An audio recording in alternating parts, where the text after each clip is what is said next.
This is Wheel Bearings. I'm Dan Roth from Forbes. I'm Sam Abual-Samad from Navigant Research, and Rebecca's not with us right now, but later on I will be recording some stuff with her.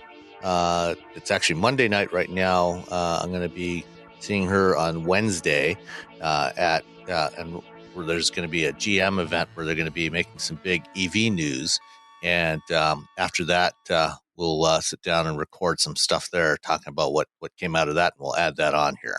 Well, that should be exciting. Are you excited? Yeah, actually, I am. I'm hoping that they share with us some of the technical details of their new BEV3 platform.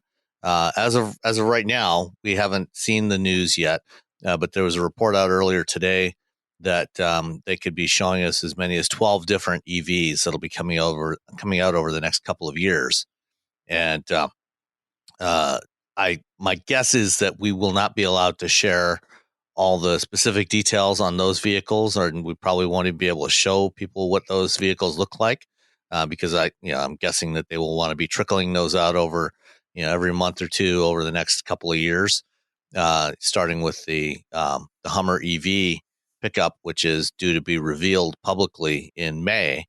But I think that they're probably going to be sharing with us a bunch of technical information about the batteries and the electrical system and the whole electrical platform or electric vehicle toolkit that they've developed for all these different vehicles.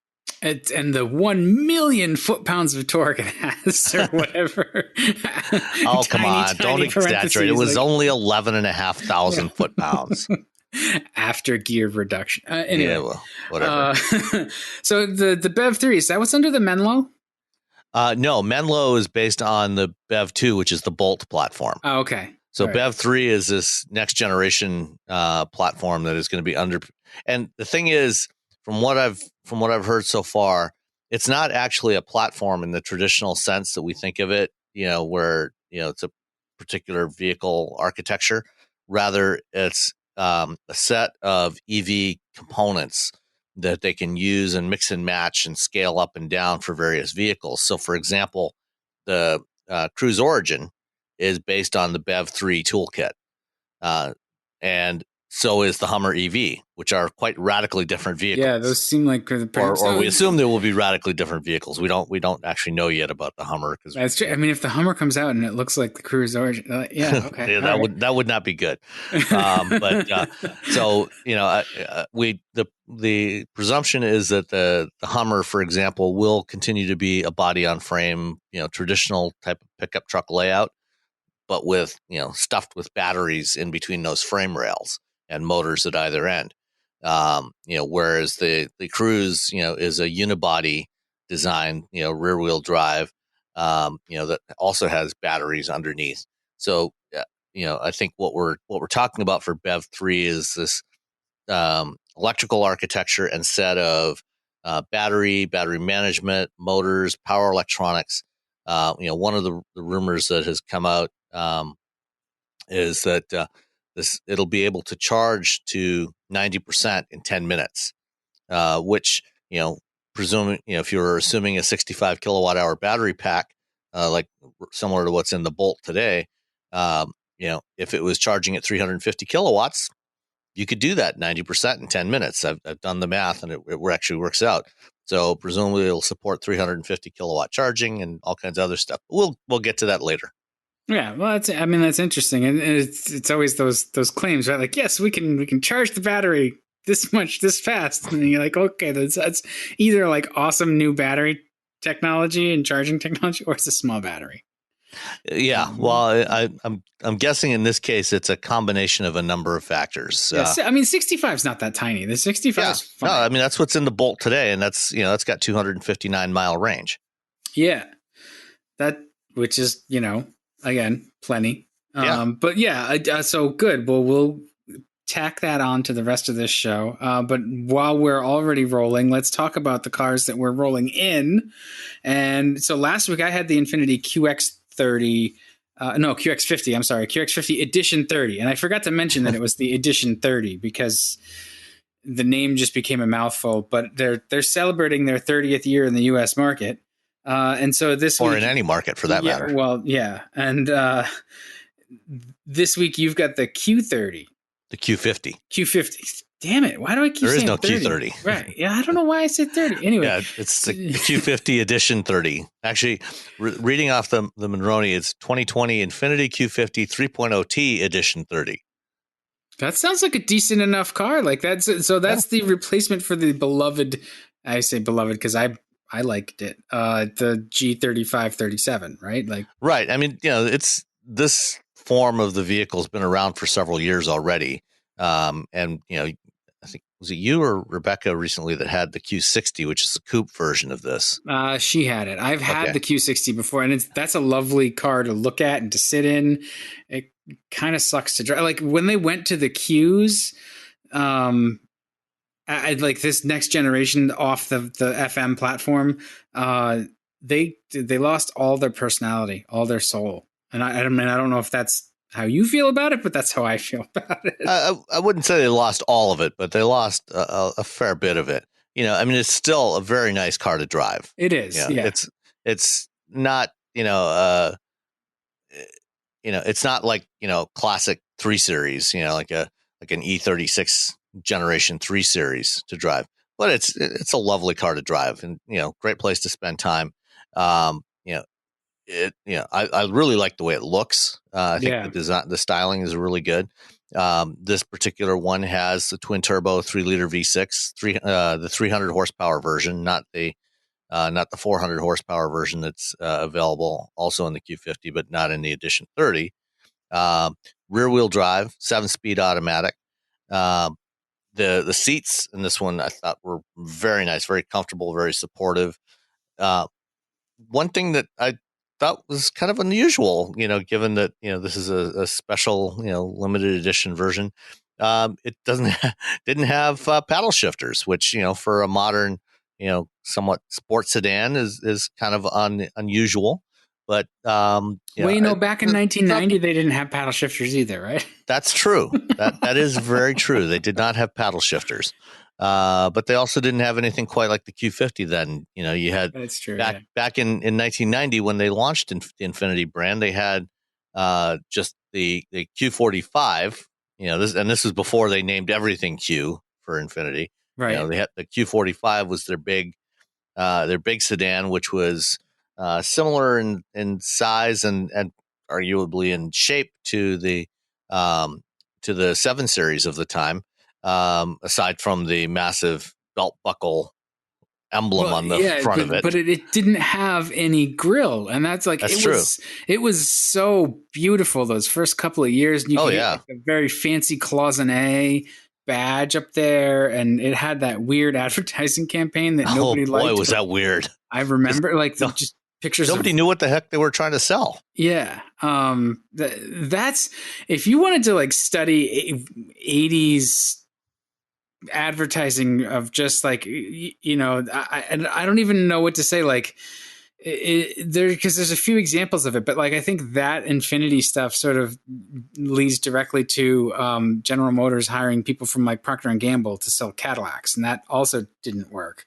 But there's just a lot of weirdness, and now it just looks so dated. But man, that first Q45 was so, I don't know, it left a mark on my psyche. And it, compared to the LS 400, which also came out in 89. They both came out within a few months of each other. Both brands actually publicly launched at the 1989 Detroit Auto Show. The first year it became the North American International Auto Show. Both brands had their world debut there, and they came out they launched within a few months of each other, in late 89, early 1990. Yeah, I mean that 1-2 punch, the LS 400 just put everybody on notice. This car is very good, and I think it started at under $40,000, which for then was a lot of money, and it was not a lot of money for a lot of car. And the LS, the knock on it was always it was sort of floaty and really quiet, really well done, but not. It was in no way, shape, or form sporty. Yeah, but the Q was. Yeah.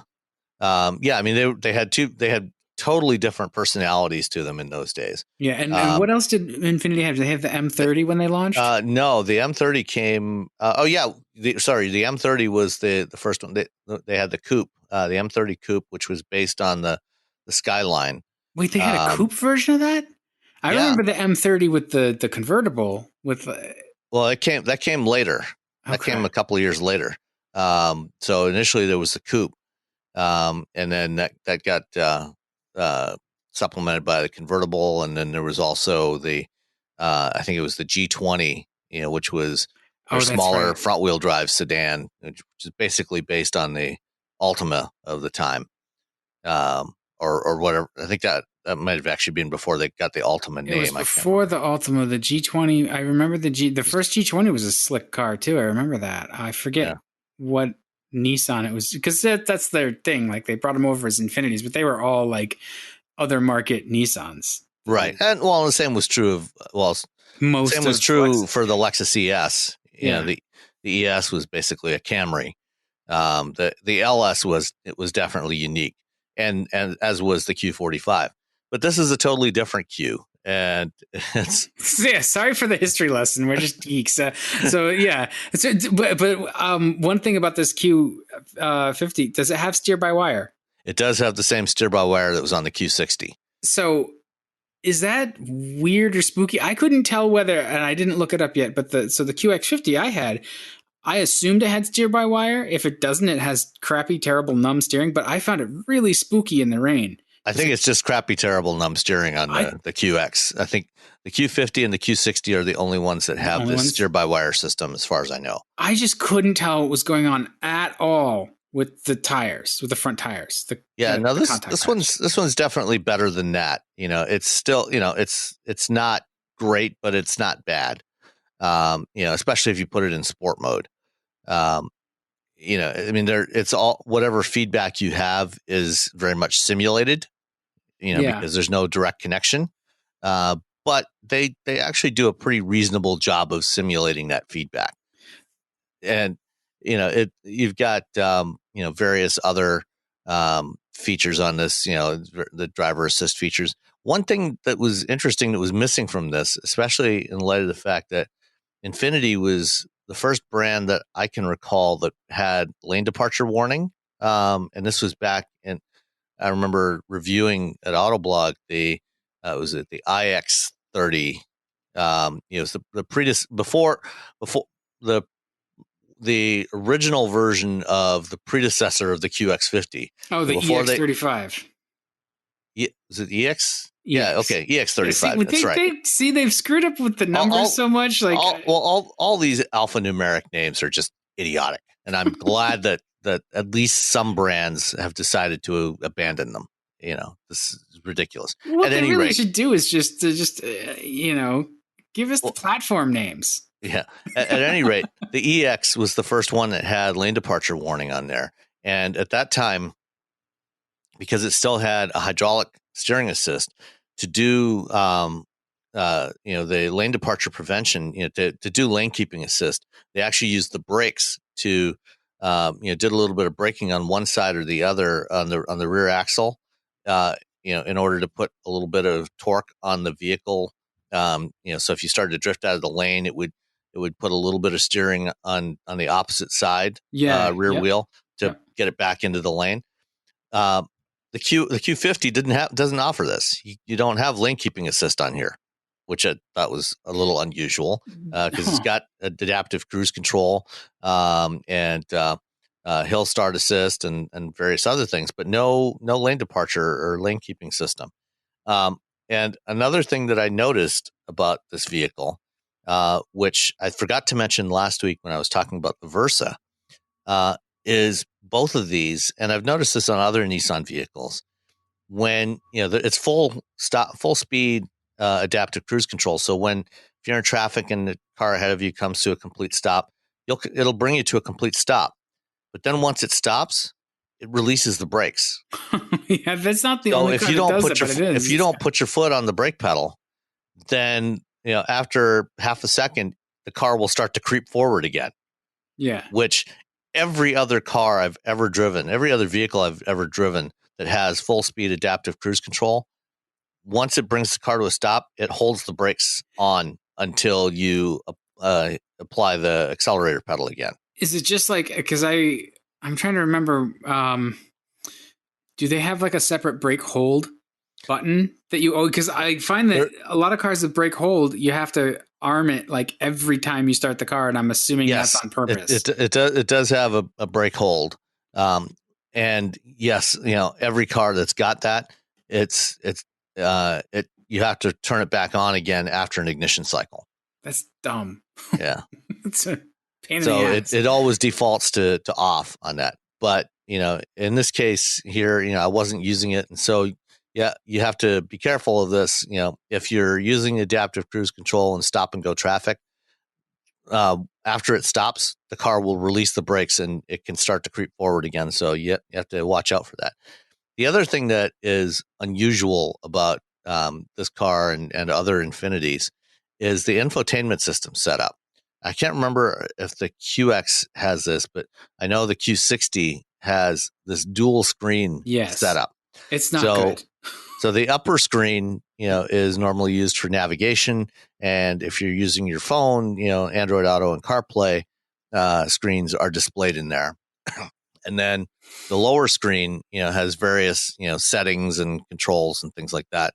And you can input, do search for points of interest and things like that in the lower screen. And it's an odd looking setup because the top screen is a matte screen. Yeah. And it's kind of sunken in a little bit, so there's a bezel around it and it's sunken in a little bit. Whereas the screen just below it, like, an inch and a half below it, is glossy and flush.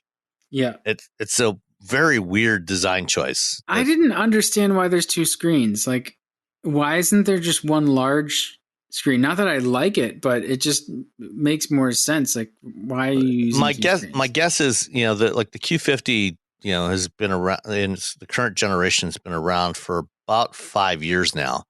And I think when they designed it, they probably would have preferred to do a single large screen, but there were no screens that size, the automotive grade screens that size, that were readily available. And so they went, I mean, that would be the only reason I could think of why they would do it this way. Obviously, Tesla had the Model S screen, the 17-inch Model S screen, so they had a bigger screen prior to this one launching. But, as we know, that is not an automotive grade screen. That's an industrial screen that they sourced for that. And it has problems, with yellowing and other issues over time. And a lot of owners have had to have their screens replaced.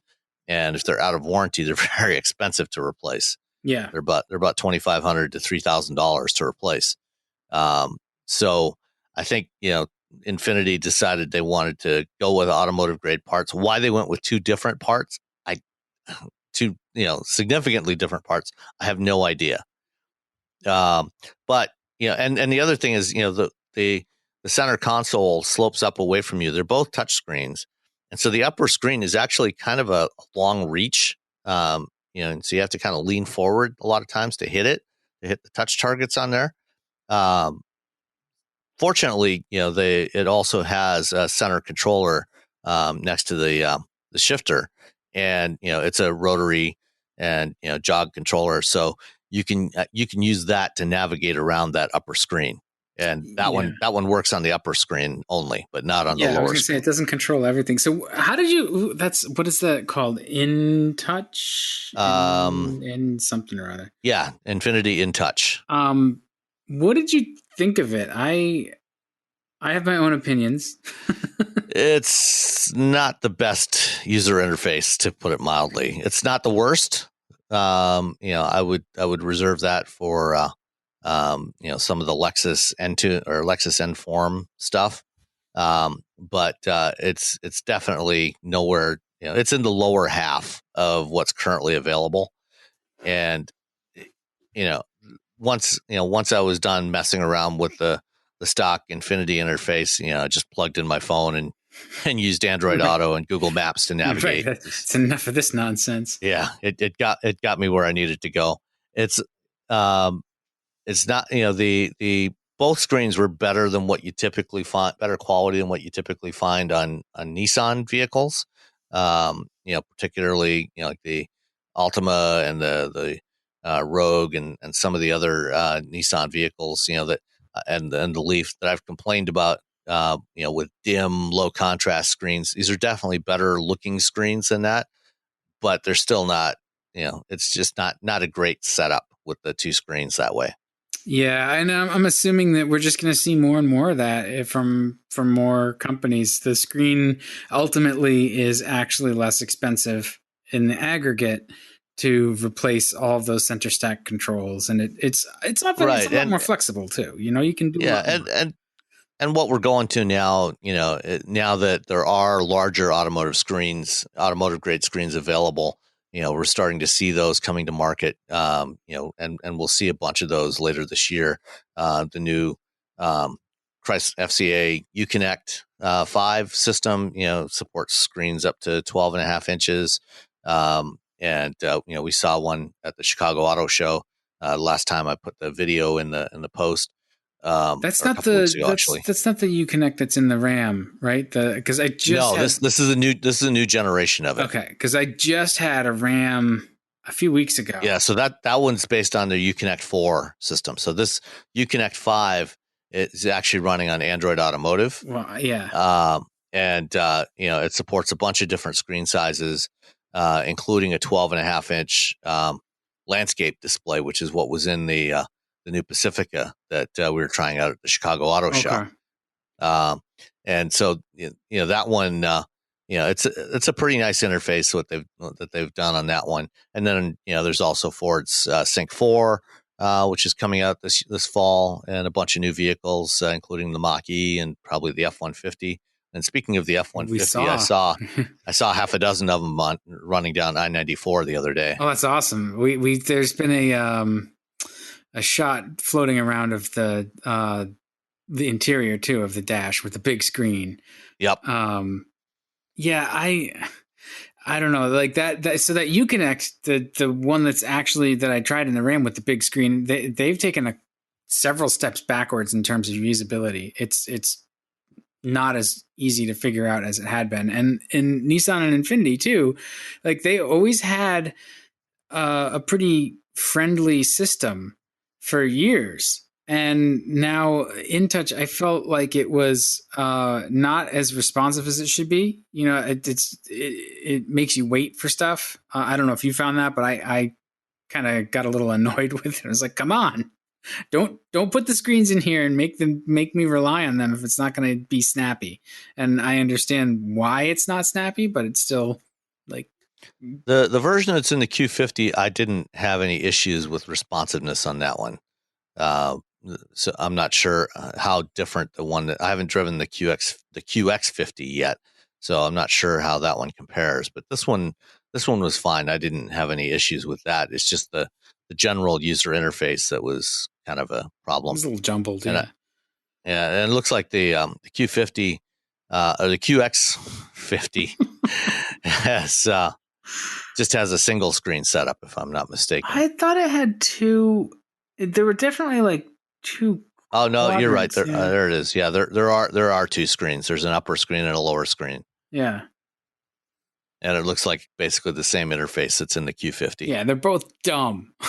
I did the same thing. Actually, no, I think I actually, yeah, I know I had my phone plugged into that one because you could use the Nissan Nav with CarPlay, I believe. And so for the last couple of weeks, I've had Fords, which don't allow you to do that.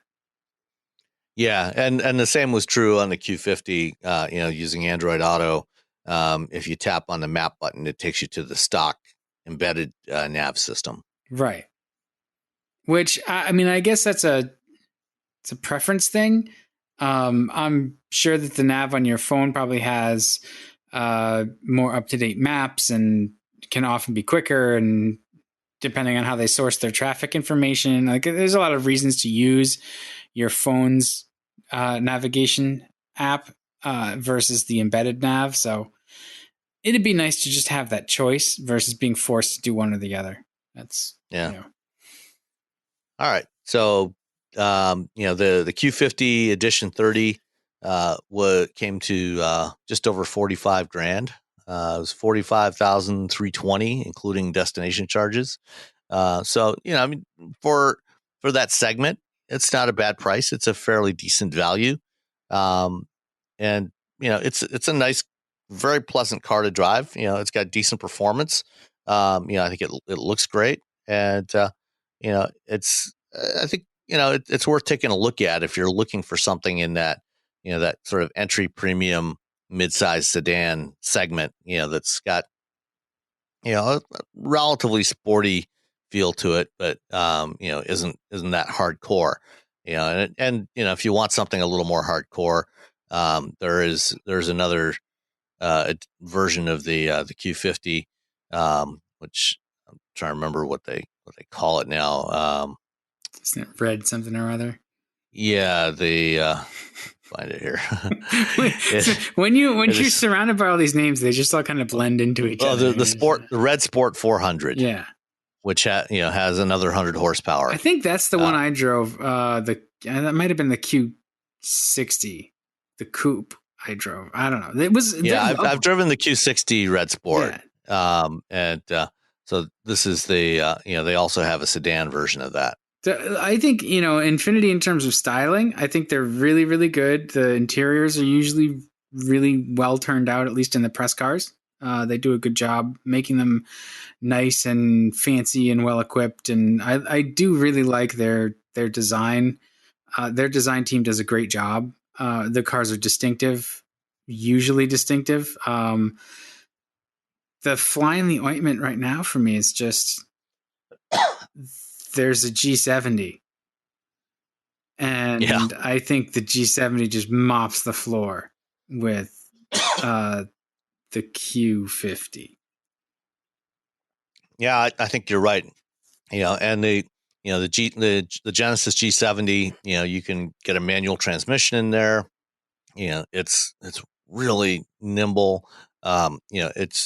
It's definitely, if you're looking for something with a more sporting attitude, it's definitely the way to go. Yeah, and it has steering feel. You can tell what's going on at the tires. Yeah. That's what happens when you actually connect the steering wheel mechanically to the steering linkage. Yeah, I've been sitting here trying to figure out okay, so if there's no actual physical connection, how would you do that? You could do it with piezo transducers, so it actually picks up the vibration and then just uses an actual. Yeah, I mean it's all it's always going to be synthetic. Yeah. It's going to be simulated, and it's never going to feel as good. Yeah. And the reason for doing steer-by-wire is just the amount of real estate it frees up in the engine bay is significant. Yeah, I mean, not having to have that steering column go down there, alongside the engine, definitely makes packaging a lot easier. And it gives you the flexibility to do other things like automatic lane centering and collision avoidance stuff that for some reason this car does not have. Was it just an option that it wasn't selected? It can't not be available. Or maybe it isn't available. I don't think it is available on the Q50. That's crazy. Yeah. That's those are selling points. Those are things people buy now. Oh well. Well, I was also driving something that's a little oddly expensive and under-equipped for its price. I had the 2020 Ford Ranger XLT FX4. So it's it's another one of those mid-sized trucks that it looks good, especially in this trim with it's got little white letter tires, and this one had the spray and bed liner, and it's ready to go, and it's a trucky truck, so it feels. I wouldn't want to say it's unrefined. It's not unrefined. It's actually pretty good in terms of pickup trucks. A little unrefined. I do get a little car sick in it after a while, but I think that's mostly because this one smells like it's been smoked in, and I will say, fellow auto journalists, don't smoke in cars. If you do, you're a jerk. Like, it's the worst. Because everything absorbs it, and you can tell. It's not, smokers have this idea that like they're going to chew peppermint gum and nobody will be able to figure it out. Like, we know you smoke, and the cars pay for it. But off of my rant, the XLT in this trim, it's like $41,000. It has the EcoBoost 2.3, the 10-speed automatic.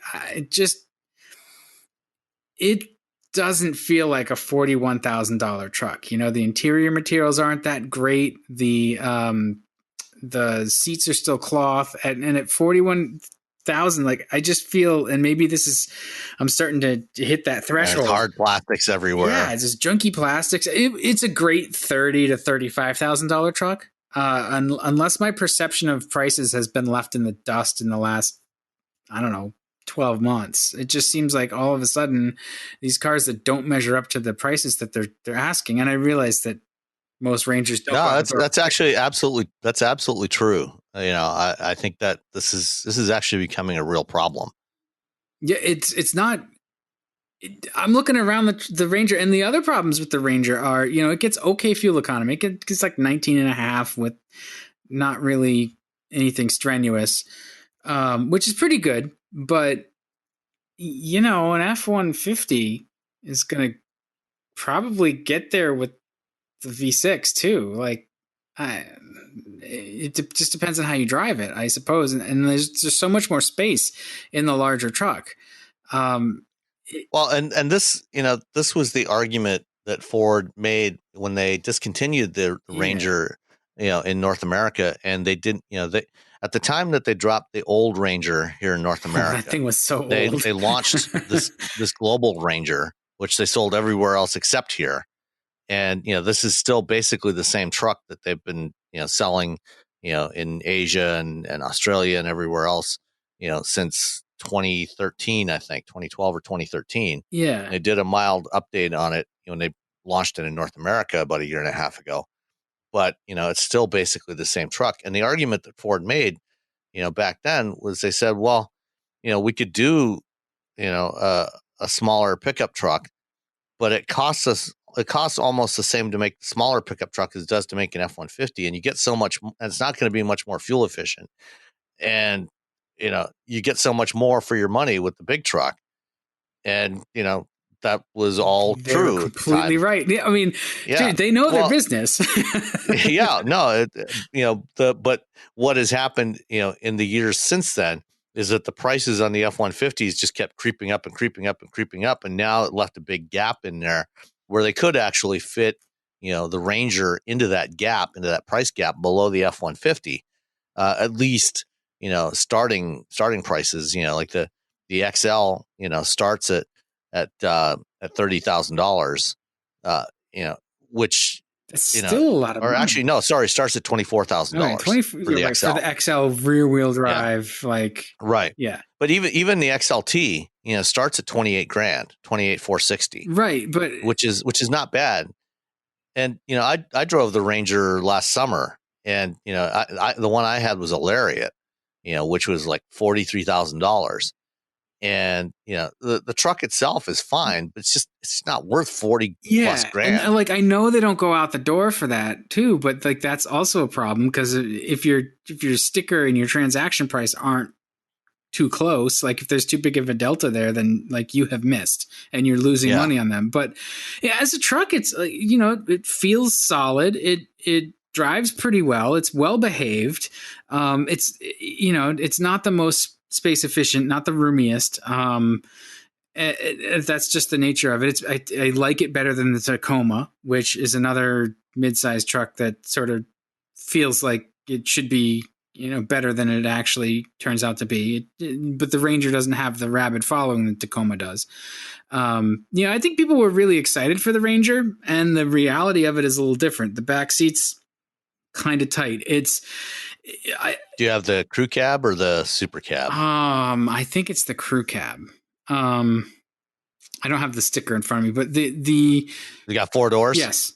Yep. Okay, that's a crew cab. Okay, I didn't know if they had like like Ram does, where they've got four doors, with the back doors are a little Yeah, tiny, and then you got like four full size doors, well, they have the super cab, which has the rear like the hinged clamshells. doors. Yeah, Yeah, the half doors. yeah. That's I can't imagine trying to. Well, I guess if you don't really use the rear seats all that much, or that area, then the smaller cab is worth it. But everybody buys 4-door trucks now, and it was nice to have a truck when the dishwasher decided it wanted to try to burn the house down. Like, you try finding one on a Sunday, you know you're going to have to like drive it home yourself. And so that was cool. But it's just, I don't know. I don't feel that it's a great value. And Next time your kids try to light the house on fire, just tell them to get out. Yeah, right. Let's go light the backyard on fire instead. It'll burn itself out. The truck stuff is good. I can see this as I actually liked how it's got that sort of burly personality, because our trucks are so refined. And I can see that that's really because this is a rest of the world truck where it sells for a lot less in a much more basic configuration, and they've cleaned this up as well as they could for this market, for our expectations. They've done a decent job. The materials, I think, in the interior aren't great, and they're not going to get any better until the next generation. They're certainly not great at $40,000. No. At $30,000, on the other hand, I think it would be fine. Yeah, you can just like kind of shrug it off at $30,000. Yeah, and if you got an XLT, and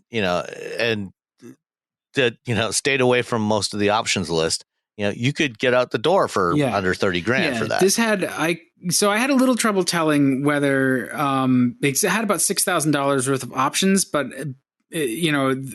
a good chunk of that, like 4 something, was listed as included, but I think it's said included because that's part of the FX4 package. And so like the FX4 isn't really something you're going to need most of the time. Like most of these trucks, the FX4 is like a particular off-road kind of configuration. Like you don't really need that. If you really need the sticker, fine, but that's extra capability that is I guess it's far from me to judge, but I don't see them getting that kind of use. If you're going to use it, like, it's there, and I think it's a very capable truck. The 4-cylinder was good. I really like that the turbo 2.3 in this application is great. The tech in here is actually pretty good. So they did a good job about getting their ADAS stuff in here. It's got radar cruise control. It has the lane departure stuff and blind spot monitoring, and the backup sensors, and Ford puts them in the tail lights, which is slick. I like that. So there's a lot of good thinking around it. It had Sync 3, which is not good. Just a lot of, I was counting how many times I had to press buttons to get stuff, and 5 different taps at the touchscreen to go from the audio playback screen to climate, so I could shut off the dash vents and leave it on feet. Like that's way too much. That should be one motion where you reach down and you press the button. That should be just a knob that you twist. Yeah. It should not be in a touchscreen. Yeah. So that was horrendously annoying. I hate that part of it. The rest of it is fine. And it's a good truck. It'll be better the next generation. I still think the leader in this class if you're a weekend warrior, the one to get is the Ridgeline, because it's just going to be so much more refined. It's also going to have an interface you hate, so you might as well just get the better truck. It's a little bigger, it's more comfy, it's more efficient. The Ranger probably tows better, but again, like, take stock of your actual needs versus like your imaginary needs. But yeah, I wasn't in love with it. Yeah, and I think we're going to see a next generation Ranger sooner rather than later, based on the Ford's new truck platform. which is also going to be under the Bronco. So, because I think part of the reason why the Bronco launch came later than a lot of people expected is, that I believe that they're using the same new body on frame platform that's going under the new F-150. And then the Ranger will transition to that platform probably in the next 12 to 18 months, I Oh, would really? guess. So they're going to do the Ranger off the same platform as the F-150 this the next time around?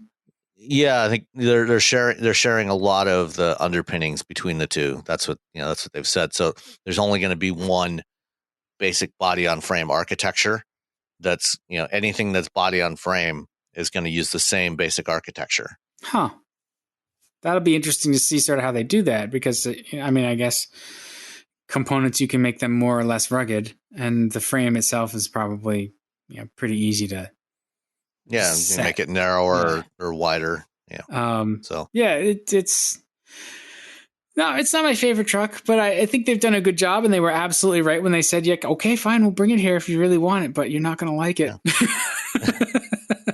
Well, and like you said, I think if you as long as you are judicious with the options list, it's actually a pretty decent truck, and as long as you keep the price point relatively low, but don't expect, the high end versions of it to kind of meet up with your with what we've come to expect of, nicer modern trucks, Yeah. certainly compared to a Ram. Yeah, well, and they're in a tough spot. There's a lot of enthusiasm for compact or mid-sized trucks, but I don't know that that enthusiasm They actually translates. sell pretty Do well. they? I wonder how Oh many yeah. are like individuals versus like it's the perfect thing if you're buying a bunch of trucks for like a small fleet, like for a facility or just something that needs a fleet. Like it's the perfect truck for that, and it's because you don't need the 4-wheel drive ones. You can just get the basic ones, and they're a little cheaper and they're a little bit more efficient than an an F series, and so there's a niche for them. I just I'm curious whether Ford's actually making money on them here. Oh, I'm pretty sure they are making money on it. Especially at these price points. Because a lot of the ones they sell, I think they don't sell that many XLs. I think it's mostly XLTs and Lariats. I mean, the ones I see around are mostly Yeah, I Lariats. think the last one I drove So was a Lariat. so I think they do sell, at a pretty good price point, and they probably make pretty decent money for Ford. I was look if you want to put it in perspective, it's like it's a $10,000 or $15,000 price cut on the Gladiator, Yeah, which is in the no, same class. yeah, that's a good point. They sold almost 90,000 Rangers Oh, last that's year, not bad. That's more than and I thought. it wasn't it was not a full year of sales. Yeah. Okay. That's not terrible. I mean, it's not F Yeah, series, but it's it's not terrible. oh yeah, I mean it's also it's just one plant, and That's true. so no, I think they're doing fine. I think they're happy with it. Okay. Well, I'll be curious to see the next one because if this one's pretty good. That one's probably going to be a lot better. How you feeling right now? You good? I'm No fine. no fever, no dry cough, no. Nope, nope, none of that. Because the coronavirus, I'm sure, has been on sort of everybody's mind, and just God damn it, just wash your hands. Uh, but it's had kind of an interesting impact on a few different parts of the automotive market, and so the first thought is production, no matter where you are, is going to grind to a halt if you can't get your components, and the way we have set up our sort of supply chain, or not we, but the way the industry has set up its supply chain now, it just seems to me like they've got single suppliers for a bunch of stuff, and if that part doesn't come from where it's supposed to because the plant is shut down, there's no alternative, and you're not getting, it's just you're shut down, like you're also Yeah, shut down, you're not producing anything. and this has already had a huge impact in China, where following the end of the Chinese Lunar New Year, about a month ago, you know basically a week long holiday, across the country. Most most automakers told their, and well, and a lot of companies told their employees to stay home, not to come back to work. The plants were kept shut down.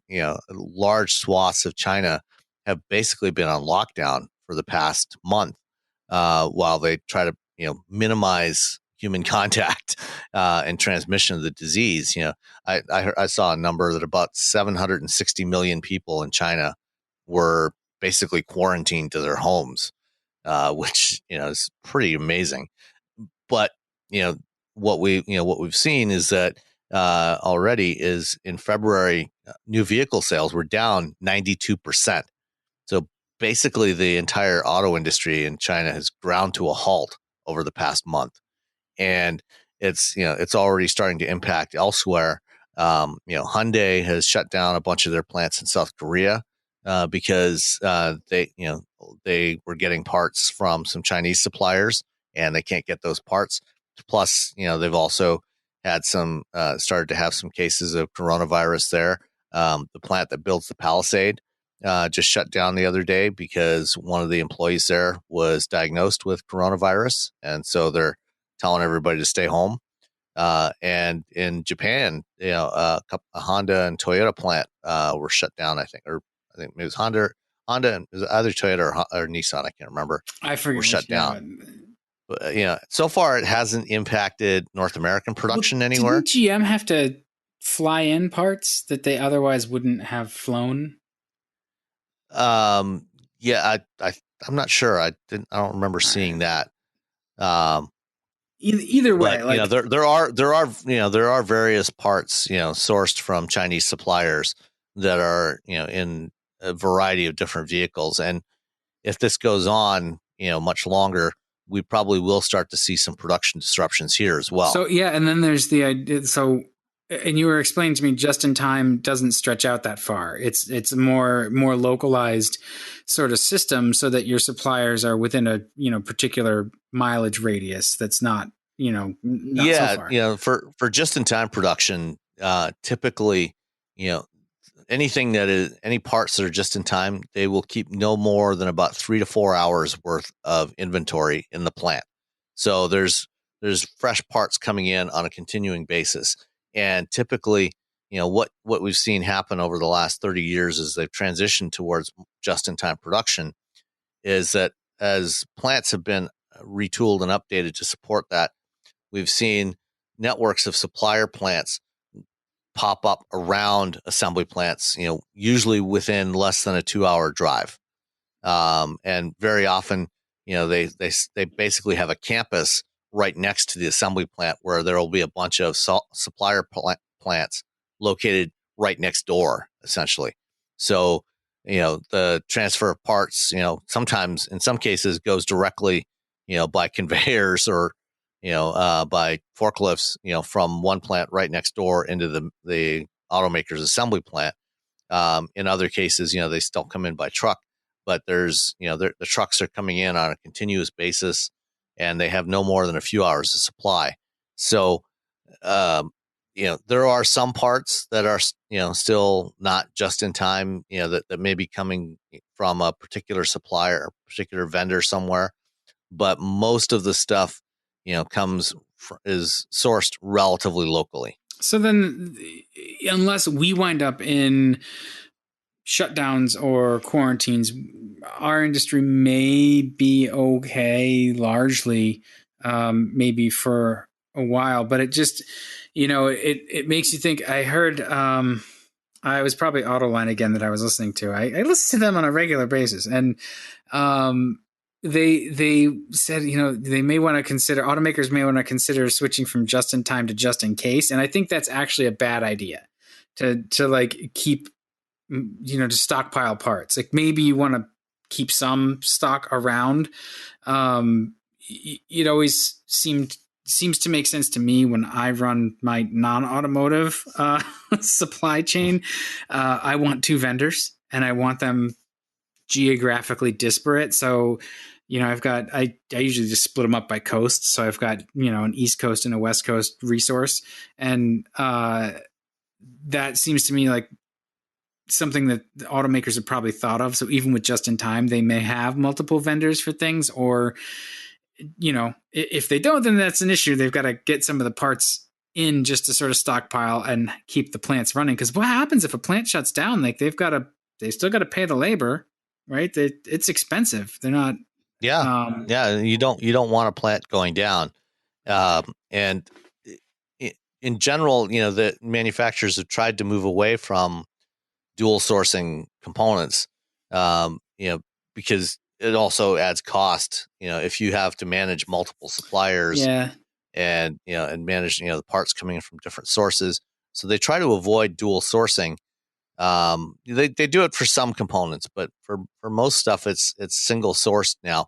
Not necessarily across an entire automaker, but certainly for a particular plant, or a particular model line. So that just seems so shaky. Like I get the idea that it removes cost, but just yeah. Well, I mean, the whole premise of just in time, is it is risky, but it also kind of forces you to really keep tight control on everything.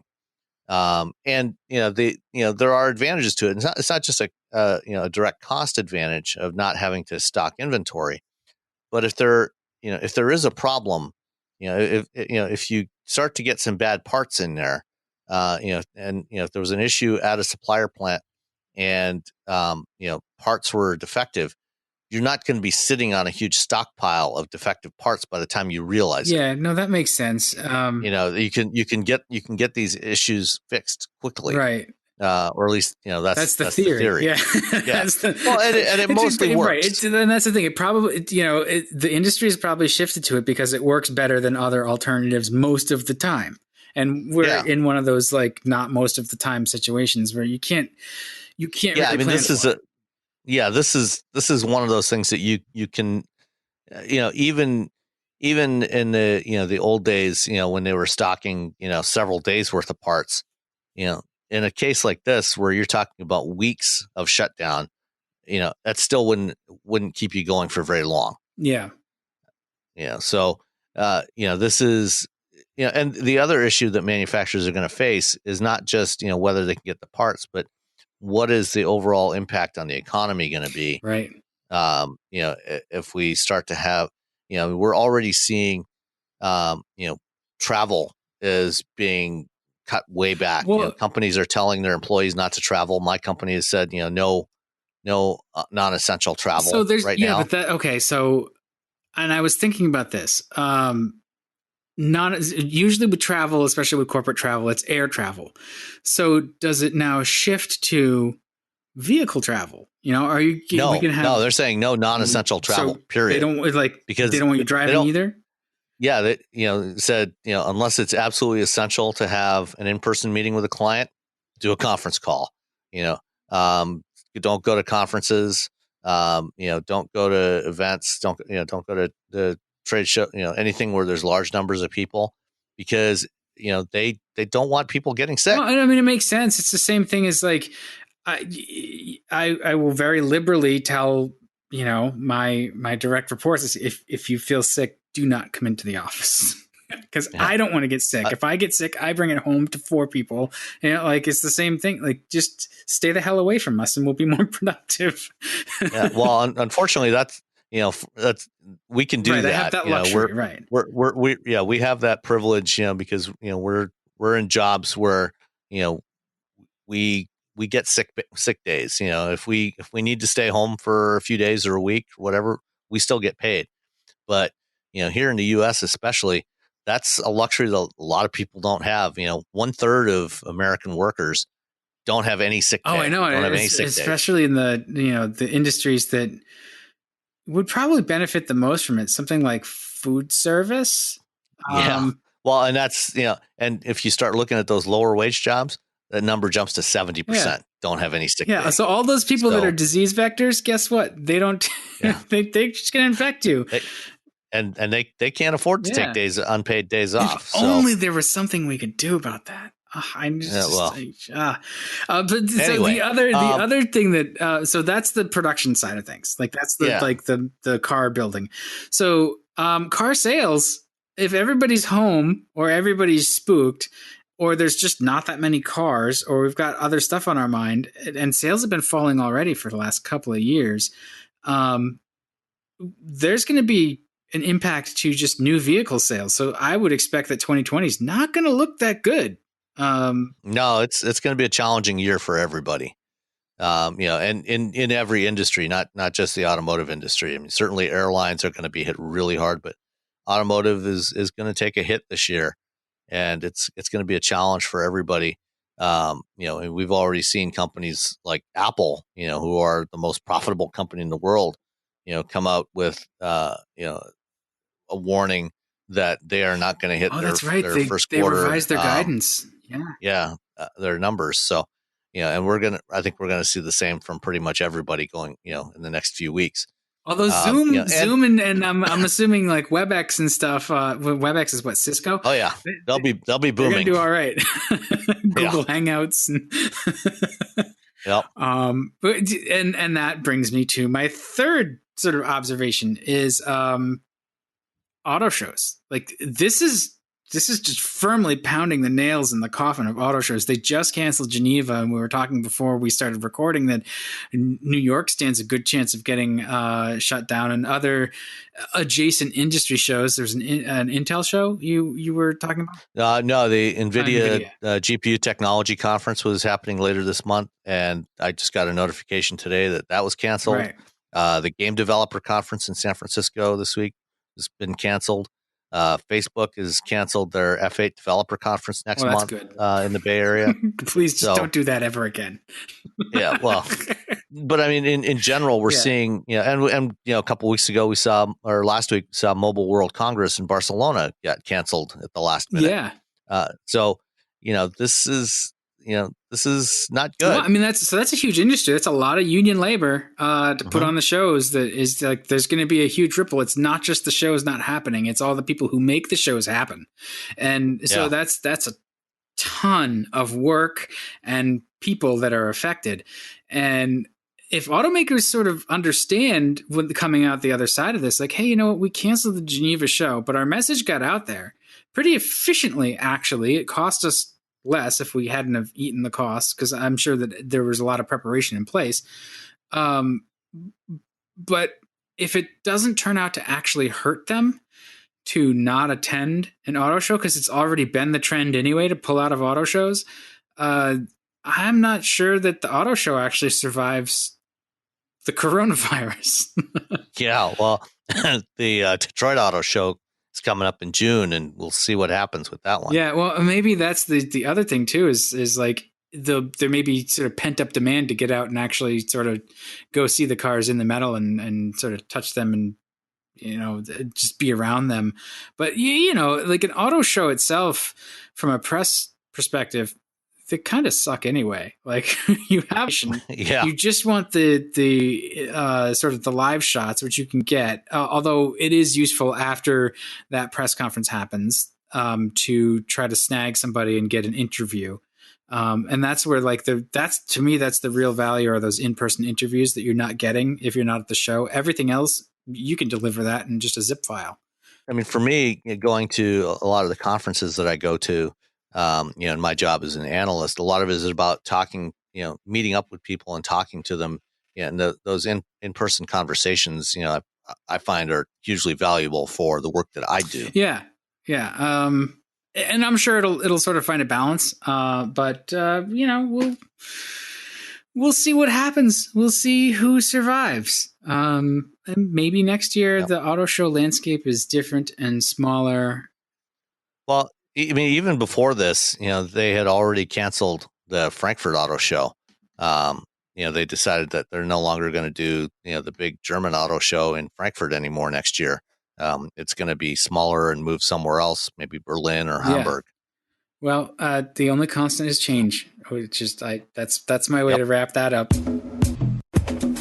There was a story that popped up last week on The Drive about the legend of the Jeep Plymouth Prangler.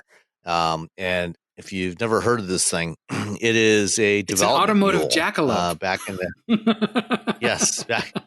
Well, I mean, the jackalopes in automotive are actually not uncommon. These are what we call development mules. Early on in the development of a new vehicle, before they build, actual prototypes that look like the vehicle. They they'll have a lot of the components and systems that are already being worked on, things like engines and transmission, suspension components, and they will bolt those onto existing vehicles. And you'll find all kinds of weird stuff. In this particular one, when they were in the 1990s, when they were developing, when Chrysler was developing the Prangler, the Plymouth Prowler, which was this kind of production hot rod kind of vehicle. They had a bunch of these engineering mules where they actually took the cab of a Jeep Wrangler and most of the front end of the Prowler and put them on the same chassis together because the dimensions were about right, for what they needed for a cab. And, they were testing these things. And I remember I was an engineer at Kelsey Hayes at the time. And we rented track time at the Chrysler Chelsea Proving Grounds to do our ABS testing and stability control testing. And, I would go out there usually a couple times a week. And I remember seeing these things out at the proving grounds running around. It was the most bizarre thing, the Prangler. I didn't know that they actually called them the Prangler at the time because it was never public. It was never publicly talked about what these things were. But it was obvious from looking at it, that it was a development mule for the Prowler. And apparently they built about 12 of these, and most of them were crushed. And typically these things are crushed because they're nowhere close to street legal. But there's a rumor that maybe one of them might still be floating around out there somewhere in somebody's collection. But yeah, I've seen some weird ones, especially out at the Chrysler Proving Grounds. There were some oddballs, like when they were developing the Neon, Dodge Neon, the original one in the early 90s. The development mules for that, they had the Omnis from the 1980s. And they had these things hacked Omnis up. And because the Neon had a much longer wheelbase than the Omni, they cut these things up and welded them up, so you had, they were getting the wheels pushed out to the corners of this thing. And it was very strange looking.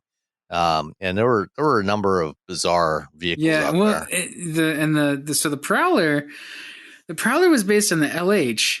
And because the LH could do front-wheel drive and rear-wheel drive in the same architecture. Yeah, because it had a longitudinally mounted engine.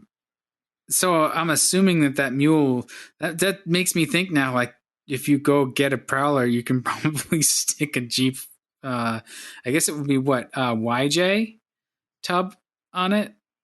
Yeah. Yeah. If you want to make your own, you could always roll your own. Nah. Not sure why you'd want to. The Prowler was an interesting exercise. I'm not sure if anybody was actually interested in it. I guess they sold a bunch of them though. They were Chrysler at its 90s peak, I suppose. They sold okay. They were expensive. I think. And they didn't have great performance. Well, all they had was that 3.5 liter V6. They were a little slightly like. Sometimes you can go too far. They were a little bit too much. They're popular at the Woodward Dream Cruise. I'm sure they're fun. If you want something like your sort of Deuce Coupe without actually having to worry about that particular. Although I don't know, like a Deuce Coupe now built out of a catalog is probably super duper reliable given all the sort of standard parts you're using and the with modern crate engines and everything. So the Prowler is probably the one that's actually not as reliable. But that's all right. So what's the weirdest mule you ever saw though? Was it? Probably I'd say one of the strangest. It didn't actually look that weird looking at it from the outside, but actually, when I first started at Kelsey Hayes, a couple of days after I started on the job, I had to fly up to International Falls, Minnesota, where we did our cold weather testing. And I got off the plane, and I saw this white Dodge Caravan And I'm looking at it. I could see there was something that wasn't quite right about it, but I couldn't tell. I couldn't put my finger on it until I got up close. And it turned out, like it had a little wider track than a Caravan. The wheels were sticking out a little bit further than they should have. And the front end was a little bit longer than it should have been. And when I got up to it, I realized that they had actually sliced down along in a vertical line, kind of along the back edge of the front wheel arches, and basically spliced in a 6-inch section. And what this was a development mule for the Ford Windstar. Oh, that's hilarious. So Ford, they had about half a dozen of these things built up by Roush. Roush Engineering builds a lot of prototypes and stuff for multiple automakers, but they do a lot of work for Ford, especially. And so they got half a dozen first generation Caravan body shells, and they sliced them up. And the reason why they had to put in this 6-inch extension in the front was because the Caravan at the time was available with either a 4-cylinder engine or a Mitsubishi V6, which is a 60-degree V6. But Ford had their 3.8-liter V6, which is a 90-degree engine, which was much wider than the Mitsubishi V6. And so they needed that extra space under the hood to fit that thing in there. And, so that's why it looked, the proportions looked a little bit off. And, when you looked at it when you got up close to it, you could see the spot welds and the welds in the sheet metal, where they spliced that in there. And then when you get inside, for some reason, they took out the original Dodge instrument panel and they put in the instrument panel from a first generation Taurus, because the Windstar was based on a lot of the Taurus platform components. And so when you get in the driver's seat, the instrument cluster didn't quite line up with where the steering column came through the firewall. Just get a hole saw, right? So so the steering wheel was offset, so you couldn't see the top half of the speedometer, which was not handy when there were a lot of cops, sitting around, with the radar guns in between the airport and the frozen lake where we did a lot of our testing. And there were some other oddball things about this thing too. Like they put in the rear suspension. It had a prototype version of the rear suspension that was going to go into the Windstar. At the time, Chrysler was still using just a basic solid axle rear end with leaf springs. And the Windstar was going to have a trailing arm twist beam setup with coils, and so they had all that underneath. And then the other thing was, because when they built these up, they weren't quite sure how wide how everything was going to quite fit together, which is, when you're building these things up by hand, you kind of have to, work that out as you go.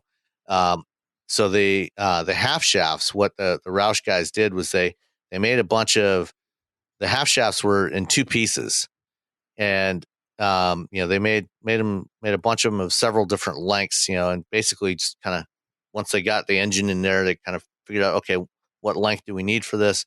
And so you had this 2-piece half shaft where each half was drilled and tapped, and then there was a long stud that went through the two, and so screw it together, butt them up together, and then weld around the seam between the two halves.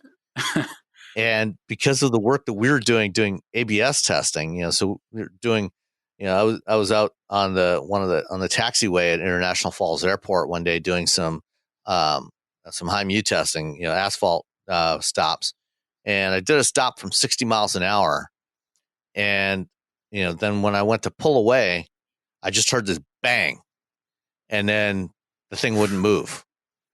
So what the fuck? What's going on?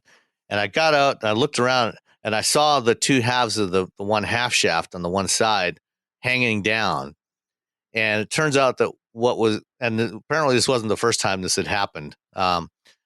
The weld had broken, and so that just started to unscrew. The two halves started to unscrew from each other.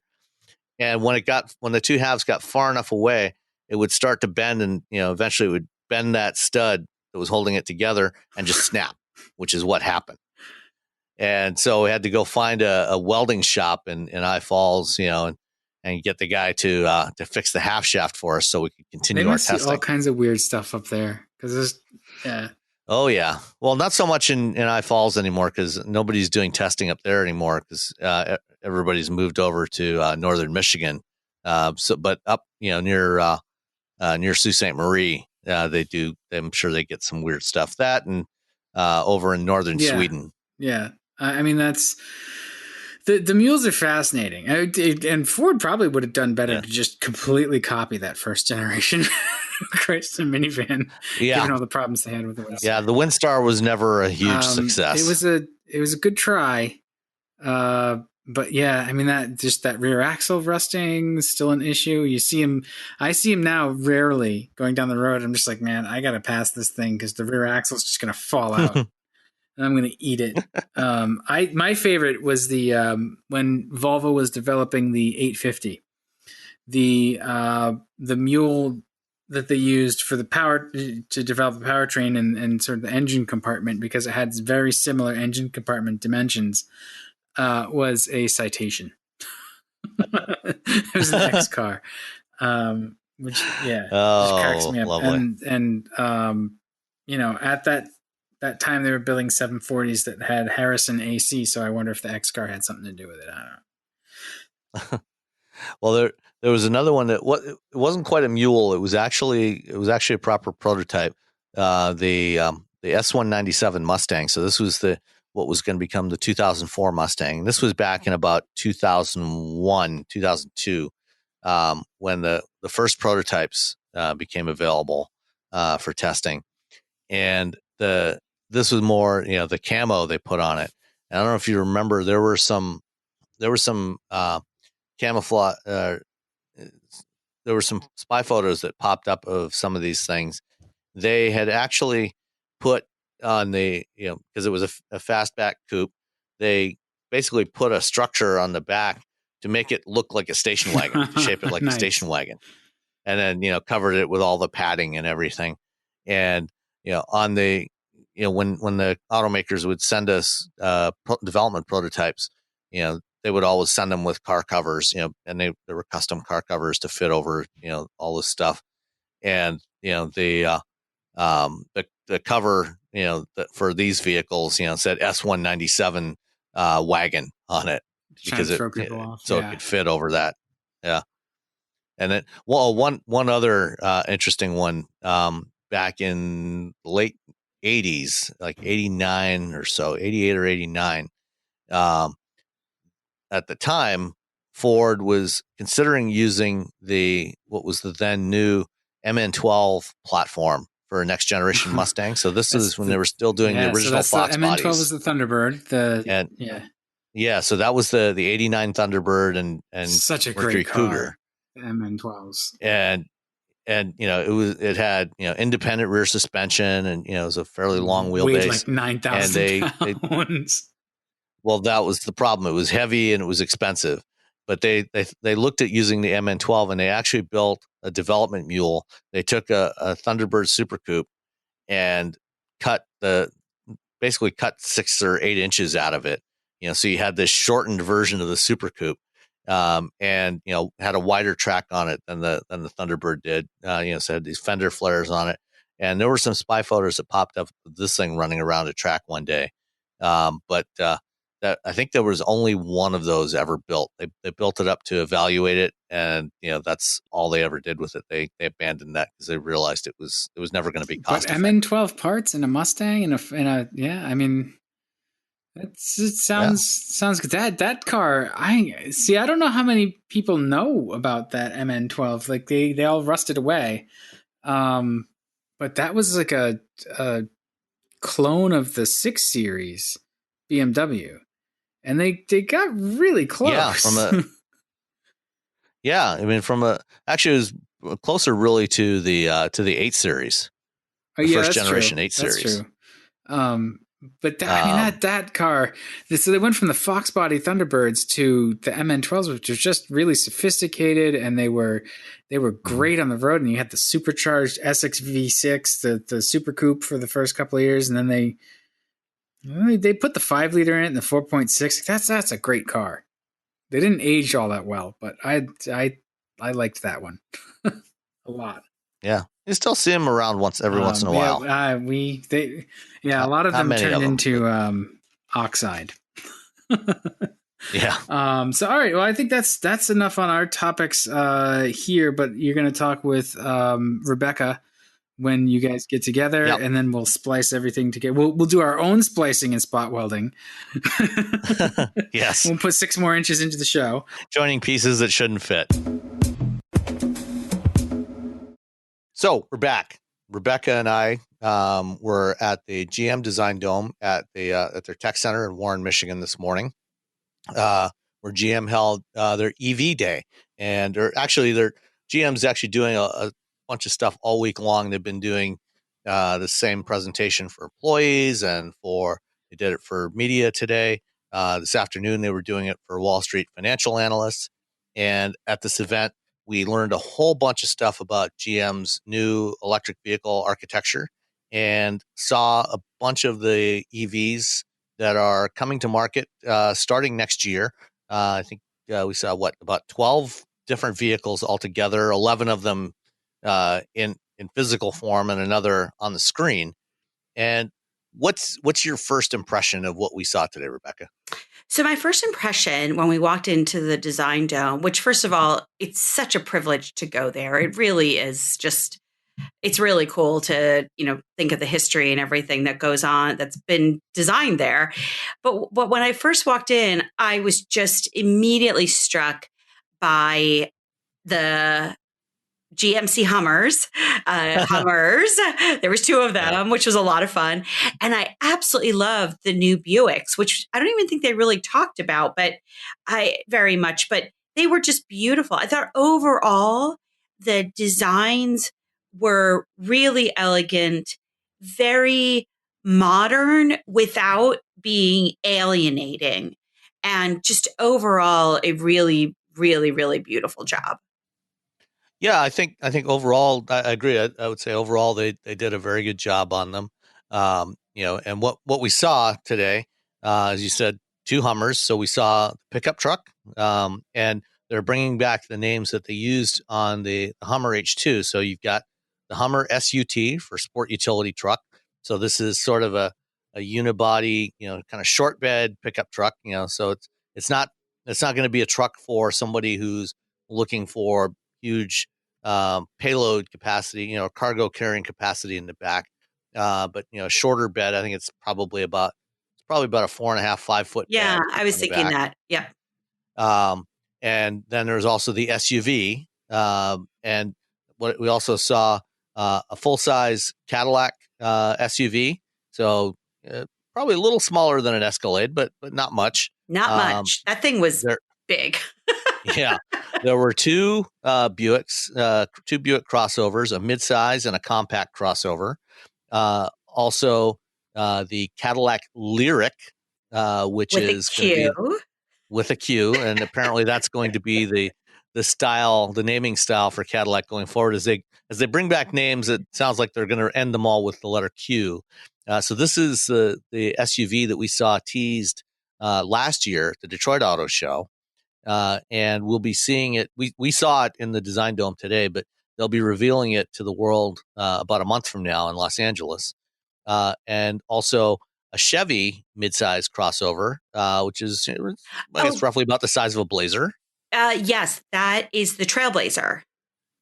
Is that what they're going to call the Trailblazer? I can't comment. Okay. I believe that is going to be the Trailblazer. Okay. And then we also they had the Cruise Origin there. They had the 2021 Chevy Bolt, which is coming out this fall. So this is a refresh of the Bolt, right? And it stays on the current EV architecture, which they call BEV2. And then there's also the Bolt EUV, which is finally getting the crossover version of the Bolt that we've been waiting for a while. And needing. And then, yes, and then the Cruise Origin that we saw in San Francisco in January, which is also up BEV3. So let's kind of go around the dome. Let's start with the Hummers. Then there was the last one. Well, we'll get to that. Okay. Okay. We'll finish off with that one. Okay. Well, just like they did this morning. Yes. So what did you think of the Hummers? So I thought the Hummers were great. I mean, I have an affection for the brand. It was the first vehicle I ever took in true off-road, like rock climbing sort of off-roading, and just had such a good time with it. I think it's, I like the design language that they have brought back. It looks very similar to the H3. It has that, very square, bulky feel. I think it's really impressive that it is all electric, but they have not compromised on the design of it. I would love to see the aero numbers on that thing because it's just so square, Well, yeah, I mean, there's a little bit more rounded contouring than the old Hummers, but not much. I mean, you will immediately recognize this thing as a Hummer. Exactly. Right, which I love. And the other thing is, even if it were slick, this thing's got such a huge frontal area that it wouldn't matter anyway. Right. So you're going to have, any way you look at it, you're going to have a lot of drag on this thing.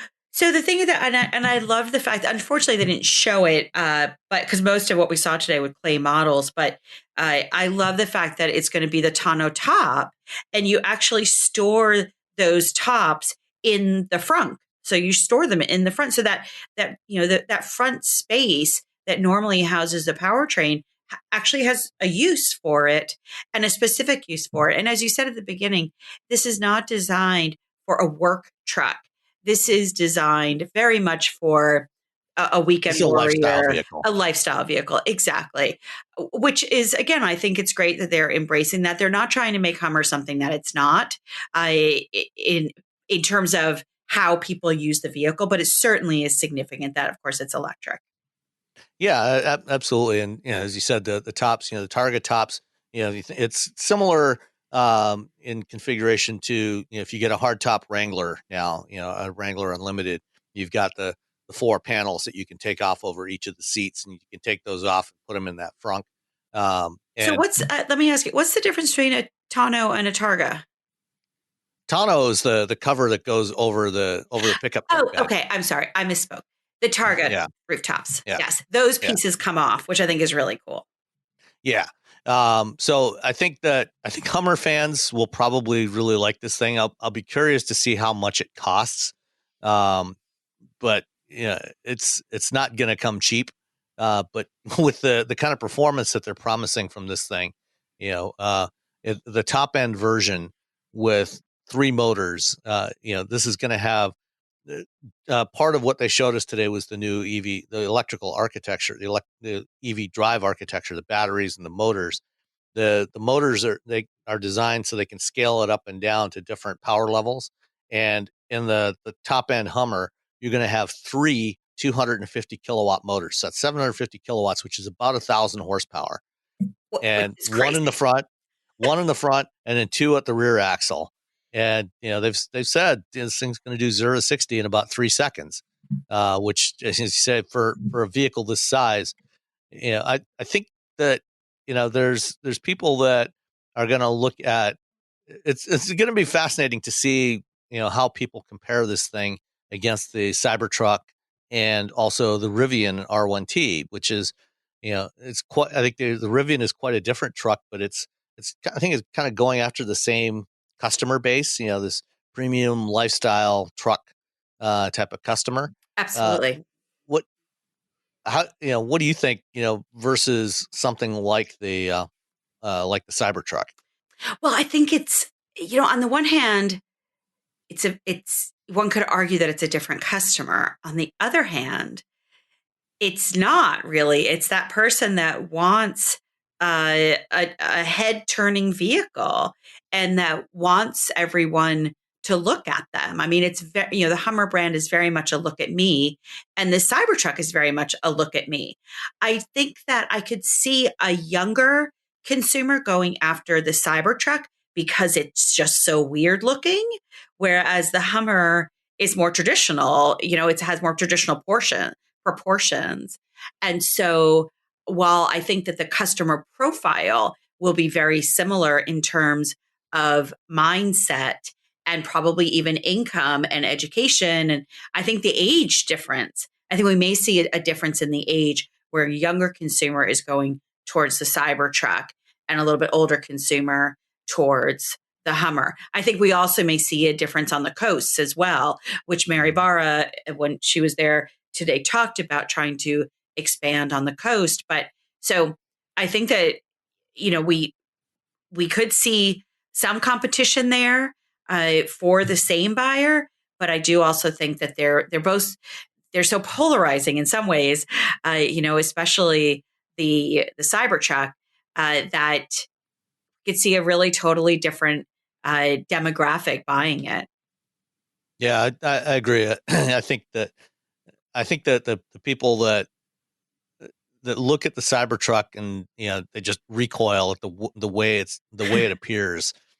Like me, for example, And me. that wants something like that. That has that kind of capability may turn and look at the Hummer and say, hey, that's actually more my style. I think something that's going to be fascinating is um, the pricing on this because the Cybertruck, they made a big deal of the fact that the starting price is going to be $40,000. I don't think you're going to get one of these Hummers for probably less than 60. So it's probably going to be quite a bit more expensive than the Cybertruck. Yeah, which I think is kind of too bad, because although let's face it, nobody's buying a $40,000 Hummer, a $40,000 Tesla. That's not happening.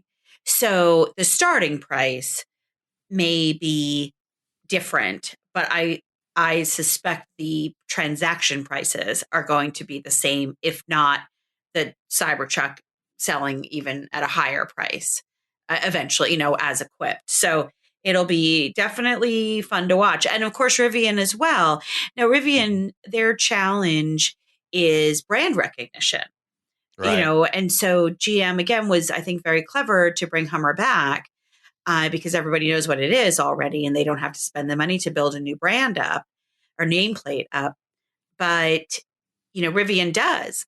And so I think they could struggle a little bit in that regard in terms of building up brand recognition and dealers. And, it's a lot to build a brand. And so Rivian has some more challenges on their plate than Tesla or Hummer. That's true. Although, Tesla, didn't have a brand, a dozen years ago. And, the brand that they built around was Elon Musk, and Yes. Rivian has RJ Scaringe. And I think, once they start to come out a little bit more, later this year, and really start showing those vehicles, as they get ready to launch production, I think, there's going to be a lot of interesting comparisons between Scaringe and Musk. Does RJ have a Twitter feed? No, I don't believe he does. Well, so that he needs to get that. and to the best of my knowledge, from the interactions that people have had with him, I also don't think that he's insane. No, exactly. No, I think he's lovely. I got a chance to meet him. Yeah, it's a very different character. Yeah. All right. Speaking of building brands, Cadillac is going back to names. They're abandoning the CT and XT branding. So why don't we just dive right into the next part of this, which is, Cadillac building new brands. Back in December, I was at a business update luncheon with Steve Carlisle, the president of Cadillac here in Detroit. And he told us that one of the things that Cadillac's going to be doing is going back to names. They're dropping the CT and XT nameplate branding. And the first new model that they're launching that has a name is this new midsize electric crossover that is going to be revealed on April 2nd. And it's called the Lyric. The other Cadillacs, one of the other Cadillacs that we saw, does not yet have a name. That's the full-size SUV. What do you think of the Lyric? I thought it was beautiful. I mean, I think that they did a really nice job continuing the design language of vehicles like the Escalade, but again, translating it into something that is electric, something that is still is luxury oriented, modern. I love the fact that the headlamps are always going to be vertical now. That's really cool. Like that's a really interesting approach. And I have to tell you, I don't know if you got a chance to look at some of the materials that they're coming out with for the interior because they are gorgeous, gorgeous. And Yeah, they've done a really nice job on the oh, interior. That hopefully that translates to the production version. well, it Uh, does. So there was a little display that they had, and there was so much to see today, but there was a little display that they had with 4 different, uh, what do they call those scenarios sort of things? And they're just gorgeous. Each one, they actually are embedding flowers into the, into the like the wood and the like the where the I don't know what you call it, but like the like where everything is like piano black, yeah. instead, like on the door panels, there's going to be that. I mean, it looks crazy, but there's like flowers that have been like put into the resin of this material. And the wood that they chose was stunning, just stunningly beautiful. So I think first of all, most of these products are all Michael Simcoe, who is now the head of design and took over from Ed Welburn, who was a legend himself. But I think that Michael really has been able to be expressive in the design language that he is bringing to all the brands. But I think obviously with Cadillac's budget, from a pricing standpoint, they can put a little bit more flair into these vehicles. Yeah, and there was some really interesting details about this. For one thing, because these are EVs, they no longer need a big grille in the front, but they're still giving it a Cadillac face. But they've reimagined the face of Right. Cadillac on these vehicles, and so what you're going to see now is this dark area with angled lights, like it's so kind of a pinstripe effect, but also kind of a sunburst effect. The way the lines come out, angle outwards from the center point, from the seam down the center of the car. It's a very interesting effect. It's hard. It's kind of hard to describe it in words right now until you see it It is. a month from now. I did a terrible sketch of it while Yeah. I was sitting there. And basically it has they've used lighting to really dramatic effect. And so you do have the Cadillac emblem, which I think they said was going to be white because you had asked that question, right? That they were Yeah, it's going to going to be lit. right. It'll be lit up from the back, and then the it comes down like the accents are all very vertical and have this V shape, this sideways V shape to them, and then of course the air intakes, which I don't do they need air intakes if it's electric, but Well, yeah. I mean, there's still some cooling required for the battery thermal management. So yeah, you'll have some air intakes, but they'll be much smaller than for an engine. right, but And they're still doing them. They still look bigger, but the functionality is still there. But so it's all very it's almost simple, but at the same time, very, very dramatic. yeah, and I later in the after during the Q&A, I talked to one of the other designers because a couple of us had the question of with the badge on the front being lit. Today the badge has different colors on it, is red and I think red and yellow and blue. In the badge, in the various segments of the Cadillac Yes, badge. yes, That and those colors are going away. It's just going to be white. yes. And I asked, why white, or why not, the colors? They said, well, because of lighting regulations Oh, on the front of the car, white is the only color you're allowed to use on the front, oh my gosh, how except funny! for turn signals. How funny! And so that's why it's white. I mean, it's kind of an interesting look, and I think we'll get used to it. And then at the back, they've also done some interesting stuff with the lights, with the tail lights. So you've now got two sections of tail lights. There's an upper section and a lower section. The lower section is just kind of the vertical lights, similar to what we see on a lot of the Cadillacs today. And then the upper section is sort of a hockey stick, with a horizontal segment that, as it comes around the side and goes up the C-pillar, angles upwards. Right. So it's an interesting effect, and we saw that on all three of the Cadillacs that we saw today. Well, and then right, it was very consistent across. The language, the design language, I think, was very, very consistent across the board, which is, very appealing. Right. And despite that, all three vehicles had, their own distinctive look. So they weren't just one design scaled up and down. They were, they each had their own unique elements, but with common themes that tie them together as Cadillacs. And then on the inside, one of the interesting details, this one that they're going to show next month, is technically labeled as a concept, but it's basically a pre-production model. But like a lot of concepts, it has the camera mirror system rather than big side mirrors, which obviously aren't legal here in the U.S. yet, but hopefully by the time this comes out, they may be.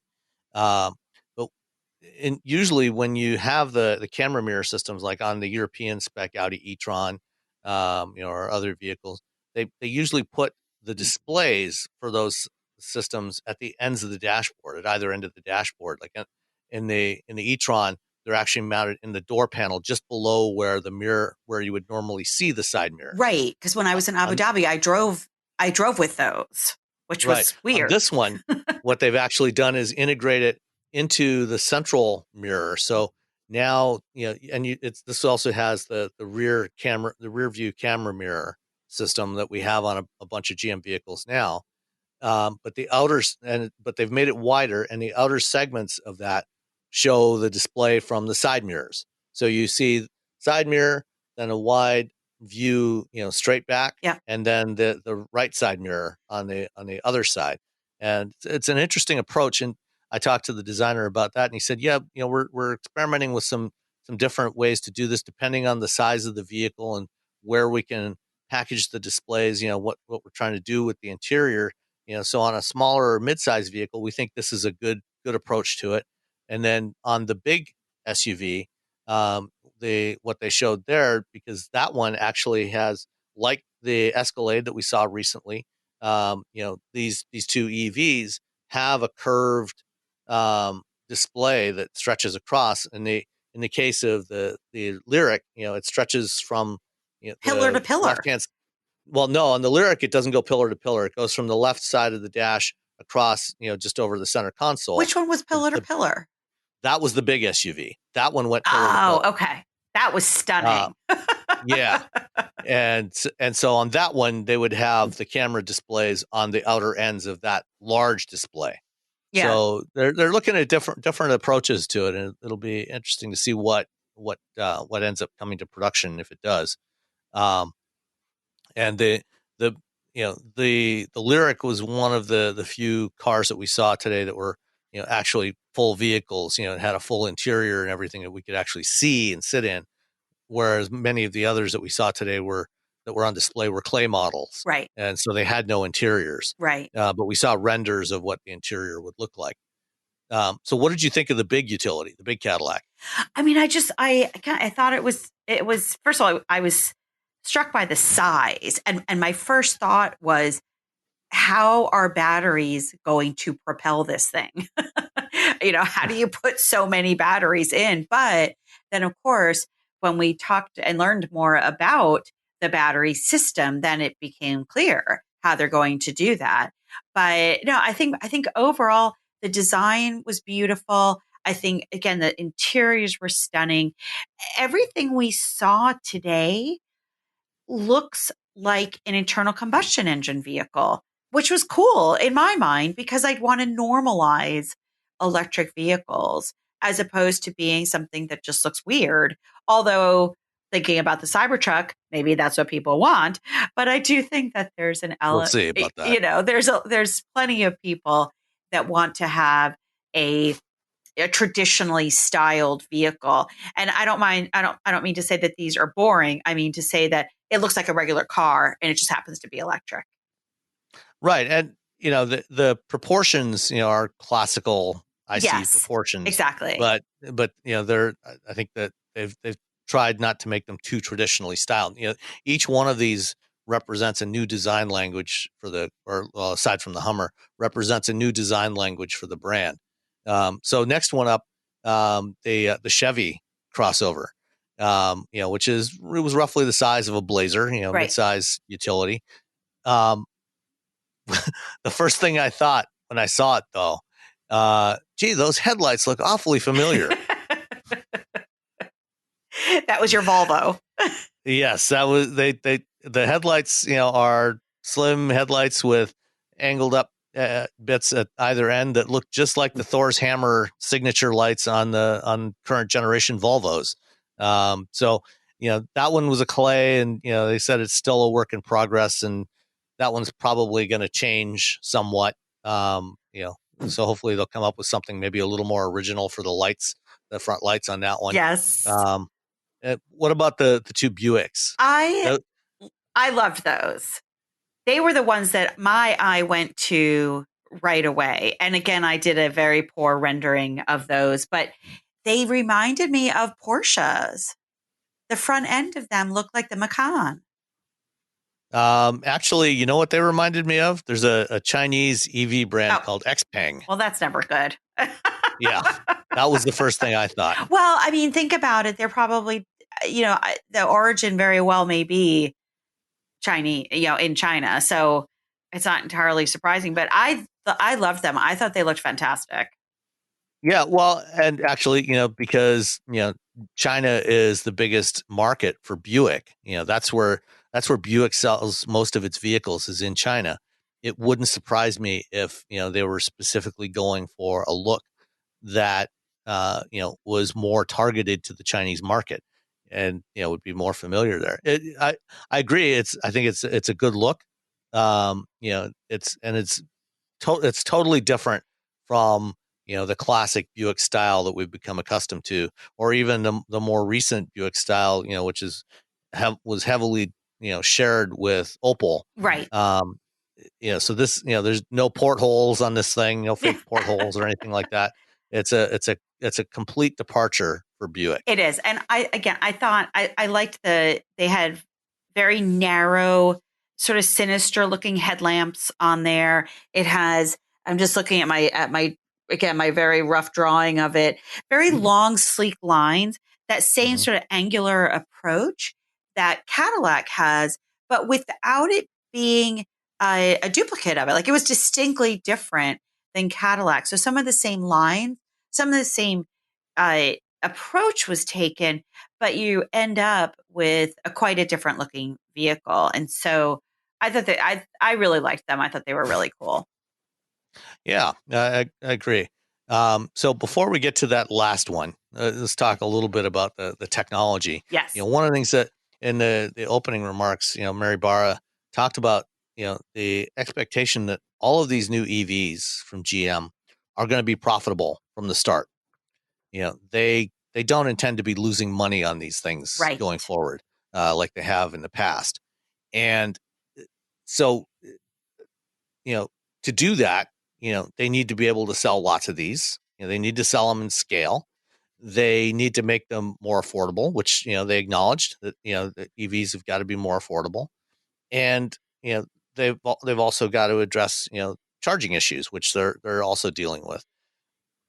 To get the cost down, they've done some very interesting engineering on these things. They've, part of this what they're calling the BEV3 architecture is this new battery pack design, which they're referring to as Ultium, which I don't know why, but anyway, it's the ultimate. Yeah, I guess.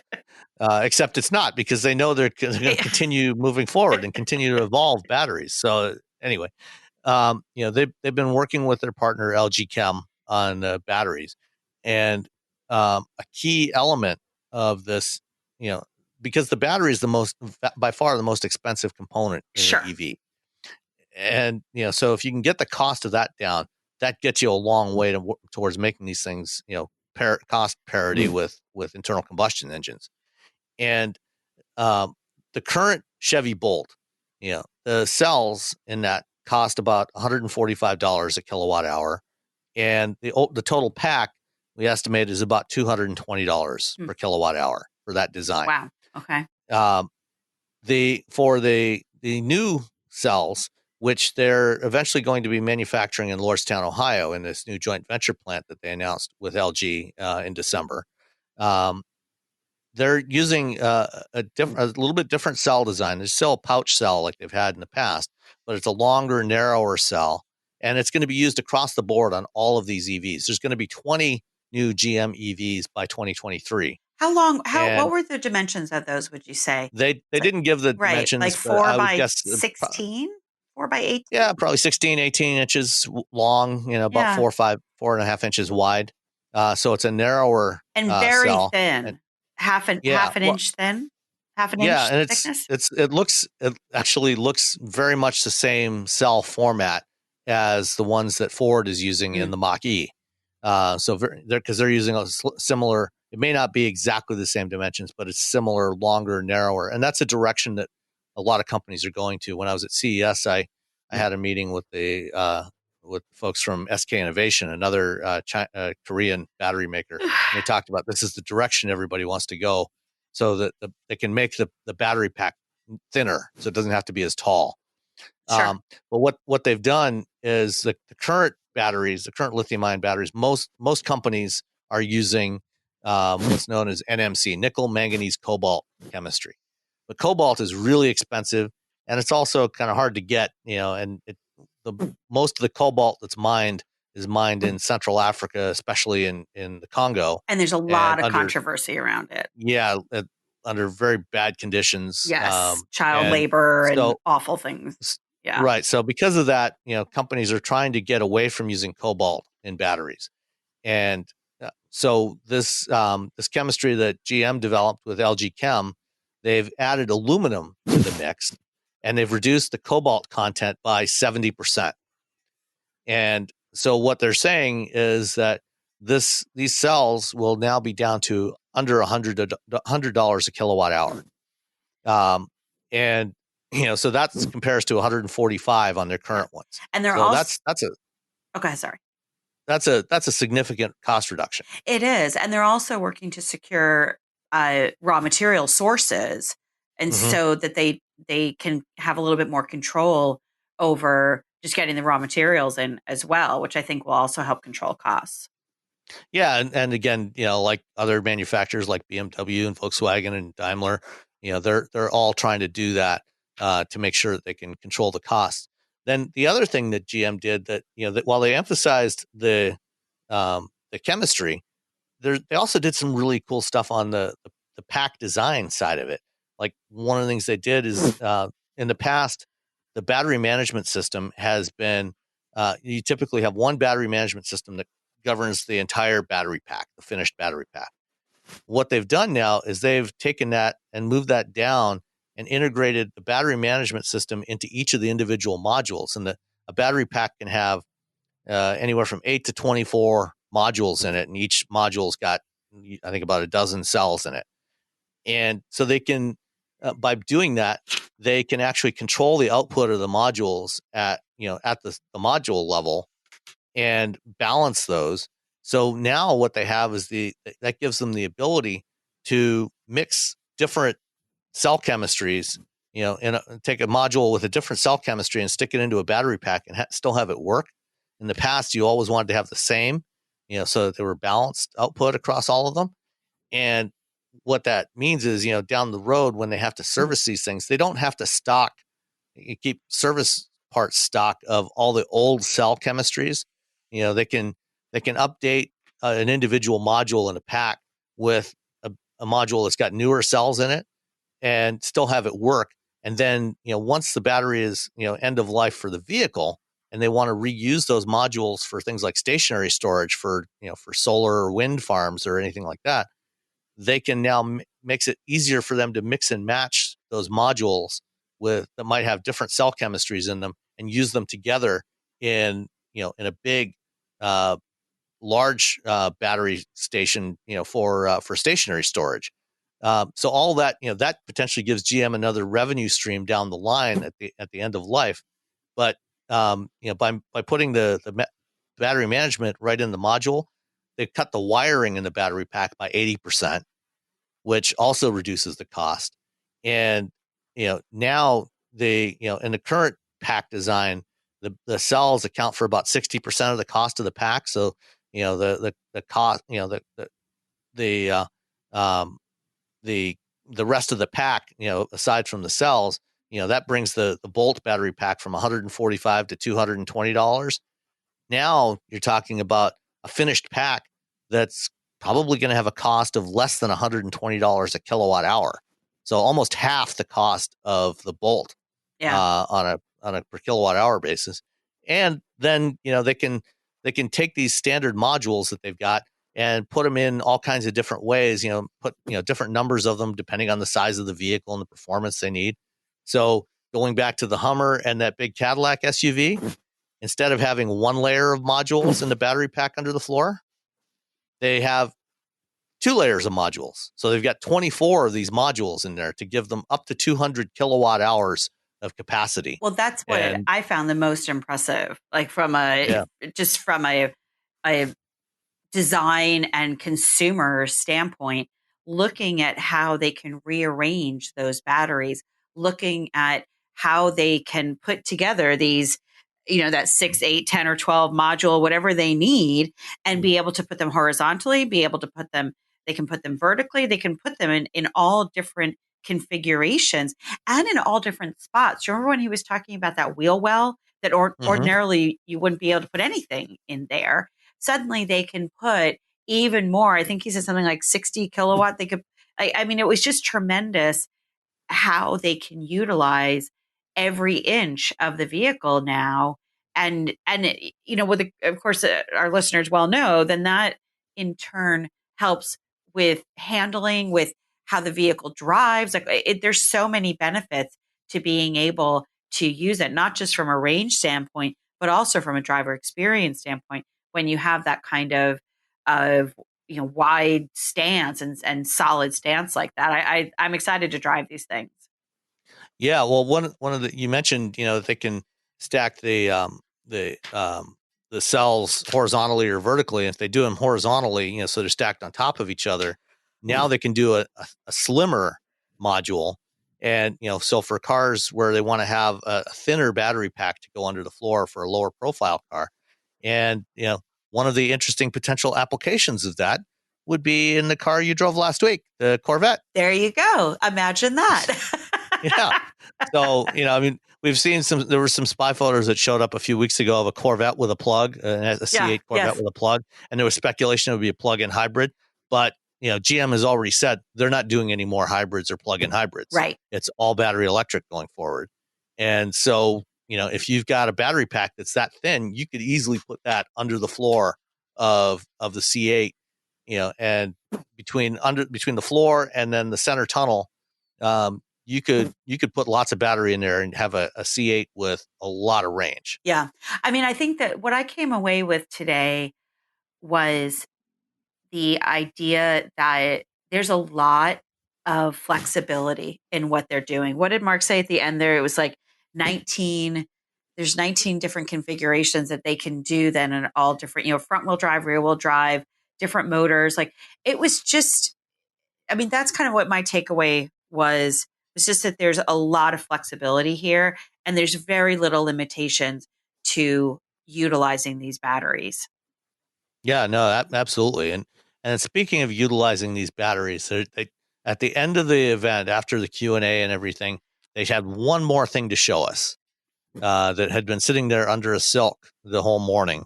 And they pulled the silk off of this, and it's a flagship Cadillac sedan that they're calling Celestiq, ending with a Q. With a Q. Yes. So what did you think of the Celestiq? I'm sitting here looking at my notes, and I did mention handcrafted, but then I wrote, oh my gosh, the back end is enormous. Yeah. So it's a 4-door. It's this very long sedan. The lines of it are very long. I thought that 3/4 of it was stunningly beautiful. The back end, especially from our angle. I mean, because it got better as we walked around it, but the back end was just enormous, and it was this hatchback looking thing. Yeah, I think it actually is a hatchback. Yes, for utility is what because then I pulled over the designer that we first met with. I have her name here somewhere. I I asked her about it because I'm always very blunt at these things. I'm like, you got to explain this thing to me because I don't get it. And she was very disappointed that I didn't get it. And clearly I have an untrained and not sophisticated eye. But it just, I thought the proportions of it were beautiful from the front. I love the fact that it still has that, a front end. And then, the rakish windshield, the clean lines. And then you get into this back. And what she told me was that they wanted to give it more utility. And so it basically is a hatchback. It almost looks like the Audi A7 or S7, but with an extra thing on top of the back. Like, right? Well, do you know what I mean? I think, the issue, I think for me at least, is that, you've got this hatchback there, but it's basically on the sides, at least, it's solid metal or solid. Yes. There's no glass there. So you've got, the side glass goes up to the back of the rear door to the C-pillar, and then it stops, and then it's solid after that. Yes. No, you're right. The C-pillar was the problem. And so that gives it this enormous, you've got this in what looks like an enormous C-pillar. When you get up close, you realize there's a cut line there because it is that hatch. Right. But it gives it this enormous amount of weight on the rear end. It does. Which, from the front 3/4, this thing looks so amazing. Right. And then as you move around the side and you see it in profile, that back end just looks so heavy. I have to tell you. And then when you look at it from straight behind, it looks great because you don't see that metal there. Right. The audience was silent. Right? Yeah. When you think back, when they pulled that cover off, nobody clapped. Nobody said anything. Yeah, they were kind of stunned. Right? I mean, that was the first. It's sort of, and granted, this is not a Cybertruck event, but, it still was that idea. And Mark was, effusive about this, and everyone just sort of stared at it like, oh my gosh, what just happened to us? Because everything else was so appealing in the dome. Everything else looked great. And then this Celestic. I saw them on. I saw their teleprompter, and it actually said "shoelestic." That's how he was supposed to pronounce it. They spelled it out phonetically for him. Oh. But and the shame of it really is that from so many angles, it looked beautiful. But what the designer, what she was trying to tell me was that they wanted to do something different. Because I said, all you've been talking about are short overhangs. And then this thing has like 3 feet behind the rear wheel. And she's like, yes, that was what we wanted. We wanted something different. It's like, wow, okay. And it was very thick in the back after having this beautiful, sleek feel. Then all of a sudden you had this, it looked like something had just like been glued on to the back of it. And I think, we can only hope that there's some refinement that goes on there, because that wasn't okay. I wanted it to be okay. I wanted to like it. And from several angles, it looked fine. But the reality was it wasn't okay. You know what I just realized that it kind of looks like is the Rolls-Royce Wraith. Because the Wraith has these really big C-pillars, but the Celestic, it sweeps down, but it's got a little bit more upward curvature to it. It's a little more convex. Yeah, but the Wraith doesn't. It's even more emphasis. I know what you mean about the Wraith, but the Wraith doesn't have that extra thing. It's like the Q7. I mean, it's the S7. Yeah. The Audi S7 doesn't have that extra thing on the back windshield. That's the thing. It's right. Yeah. So the back glass, there's like an extra thing as if to almost square it off. And the funny thing is that I absolutely love like the coupe SUVs, right? Those things that so many people hate, and I get that, but I love them. And I said to her, I said, I like those coupe SUVs.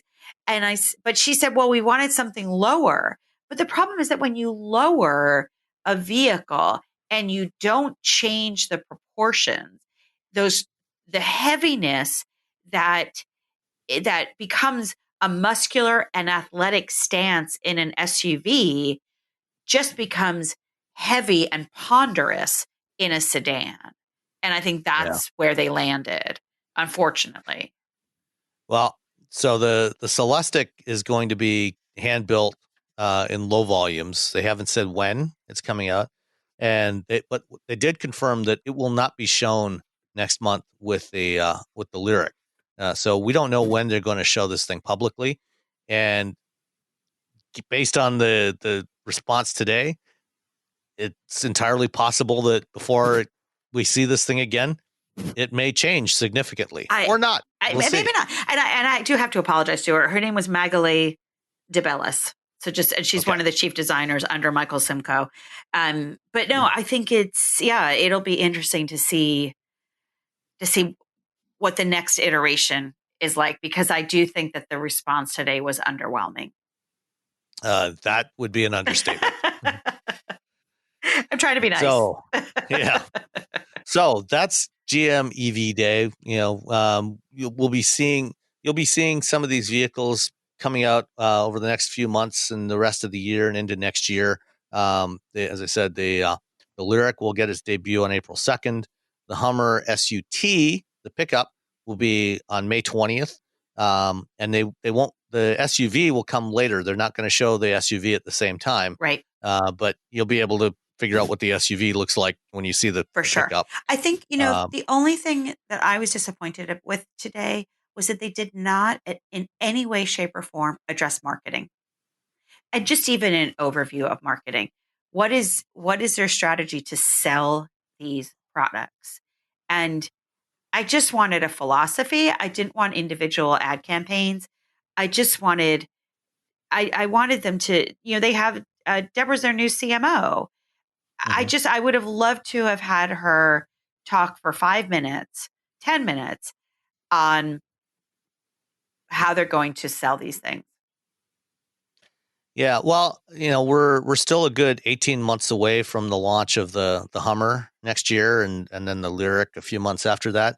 So, my guess is that over the course of the rest of this year and well into next, we're going to get an ongoing, number of briefings from GM, and they'll be talking more about that. I mean, we only had 2 hours today to go through all this stuff, so they clearly didn't have time to discuss that strategy, and it's possible that they just haven't worked that out yet either. I know, but that's what kind of concerns me, because they're spending $20 billion on this over the next few years. You got to figure out who is the buyer, and they did a little bit, but my consumer marketing mindset would have liked to have seen a little bit of that. And I think we will, I'm guessing that they have worked out some of that stuff and they're just not ready to talk to us about it yet. I know. Yeah. It was great. All right.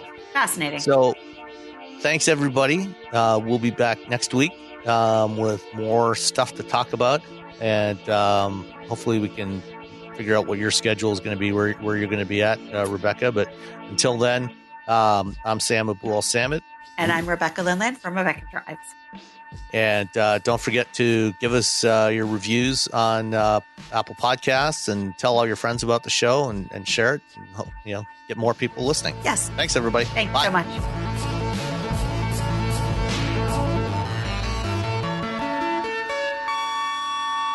Thanks for listening to Wheel Bearings. Find us at wheelbearings.media and on Twitter as @WheelBearingsCast. Remember, there's only one vowel, that's the A in cast. We're also at Car Review Tweets on Twitter, or you could just email us. That's feedback@wheelbearings.media.